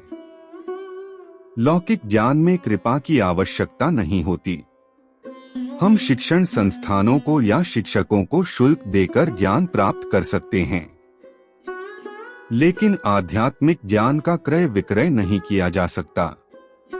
यह कृपा द्वारा ही प्रदान किया जा सकता है और इसे विनम्रता पूर्वक श्रद्धा से प्राप्त किया जा सकता है। इस प्रकार से यदि हम भगवद गीता पर अभिमान की इस मनोदृष्टि से चर्चा करते हैं कि मैं अति बुद्धिमान हूँ, मैं इसके संदेश की कुल उपयोगिता का मूल्यांकन करूंगा, तब हम इसे समझने में कभी समर्थ नहीं हो पाएंगे। हमारी बुद्धि इस ग्रंथ में दोष ढूंढकर उन पर अपना ध्यान केंद्रित करेगी और इसी बहाने से हम संपूर्ण ग्रंथ को त्रुटिपूर्ण मानते हुए अस्वीकार कर देंगे। भगवद गीता पर अनेक भाष्य लिखे गए हैं और इसके दिव्य संदेश के पिछले 5000 वर्षों से असंख्य पाठक हैं। लेकिन इनमें से कितने लोग अर्जुन के समान प्रबुद्ध हुए? यदि हम वास्तव में यह ज्ञान प्राप्त करना चाहते हैं, तब हमें केवल इसे पढ़ना ही नहीं होगा, बल्कि श्रद्धा भावना से युक्त होकर प्रेम पूर्वक समर्पण की मनोभावना से भगवान की कृपा प्राप्त करनी होगी। तब हम उनकी कृपा से भगवद गीता का अभिप्राय समझ सकेंगे। भगवद गीता अध्याय 18 श्लोक 74। संजय ने कहा है, इस प्रकार से मैंने वासुदेव पुत्र श्री कृष्ण और उदारचित्त पृथा पुत्र अर्जुन के बीच अद्भुत संवाद सुना। यह इतना रोमांचकारी संदेश है कि इससे मेरे शरीर के रोंगटे खड़े हो गए हैं। अर्थात इस प्रकार संजय भगवद गीता के दिव्य उपदेश पर अपने वृतांत के अंत की ओर आता है। वह अर्जुन को महात्मा कहकर संबोधित करता है, क्योंकि उसने श्री कृष्ण के उपदेशों और आज्ञाओं को स्वीकार किया, इसलिए वह श्रेष्ठ विद्वान बन गया। संजय अब अभिव्यक्त करता है कि उनके दिव्य संवादों को सुनकर वह इस प्रकार से अचंभित और स्तंभित हुआ, जिससे उसके शरीर के रोंगटे खड़े हो गए, जो गहन भक्ति के उत्साह का एक लक्षण है। भक्तिरसामृत सिंधु में इस प्रकार से वर्णन किया गया है। भक्ति में हर्षोन्माद होने के 8 लक्षण हैं। जड़वत एवं मौन होना, पसीना निकलना, रोंगटे खड़े होना, वाणी अवरुद्ध, कांपना, मुख का रंग पीला पड़ना, आंसू बहाना और मूर्छित होना। संजय भक्तिपूर्ण मनोभावनाओं की इतनी गहन अनुभूति कर रहा है कि दिव्य आनंद से उसके शरीर के रोंगटे खड़े हो गए। अब कोई यह प्रश्न कर सकता है कि संजय के लिए युद्ध क्षेत्र में अत्यंत दूरी पर हो रहे इस वार्तालाप को सुनना कैसे संभव हुआ। इसका वर्णन वह अगले श्लोक में करता है। भगवत गीता अध्याय 18 श्लोक 75। संजय ने कहा है, वेदव्यास की कृपा से मैंने इस परम गुह्य योग को साक्षात योगेश्वर श्री कृष्ण से सुना। अर्थात श्री कृष्ण द्वैपायन व्यास देव को ऋषि वेदव्यास के नाम से भी जाना जाता है। वे संजय के आध्यात्मिक गुरु थे। अपने गुरु की कृपा से संजय को दिव्य दृष्टि का वरदान प्राप्त हुआ था, इसलिए वह हस्तिनापुर के राजमहल में बैठकर कुरुक्षेत्र की रणभूमि पर घटित घटनाओं को देख सका। यहाँ संजय स्वीकार करता है कि यह उनके गुरु की कृपा थी, जिसके कारण उसे स्वयं योग के स्वामी श्री कृष्ण से योग के परम ज्ञान का श्रवण करने का अवसर प्राप्त हुआ। ब्रह्मसूत्र, पुराणों, महाभारत आदि के रचयिता वेदव्यास भगवान के अवतार थे और वे स्वयं सभी प्रकार की दिव्य दृष्टि की शक्तियों से संपन्न थे। इस प्रकार से उन्होंने न केवल श्री कृष्ण और अर्जुन के बीच हुए वार्तालाप को सुना, बल्कि संजय और धृतराष्ट्र के बीच हुई वार्ता को भी सुना।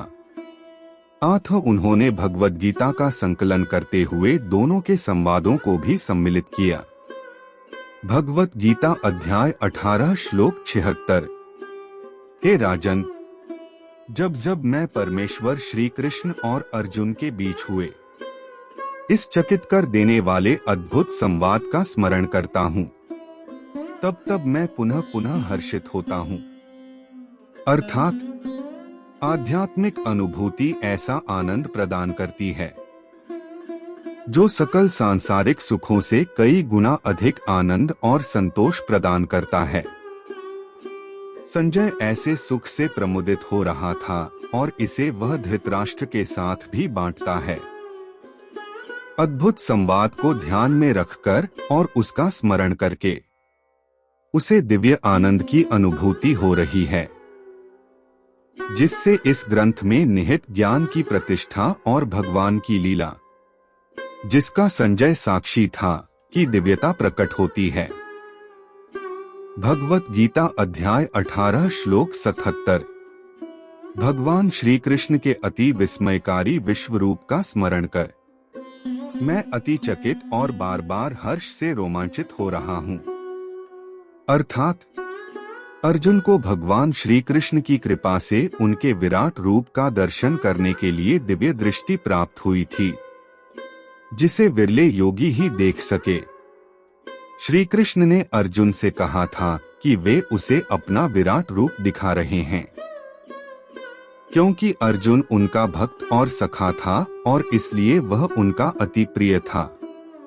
संजय भी भगवान के विराट रूप को देख सका, क्योंकि सौभाग्यवश वह भगवान की लीला में सूत्रधार की भूमिका का निर्वहन कर रहा था। जीवन में कई बार ऐसे अवसर आते हैं जब हमें अनपेक्षित कृपा प्राप्त होती है।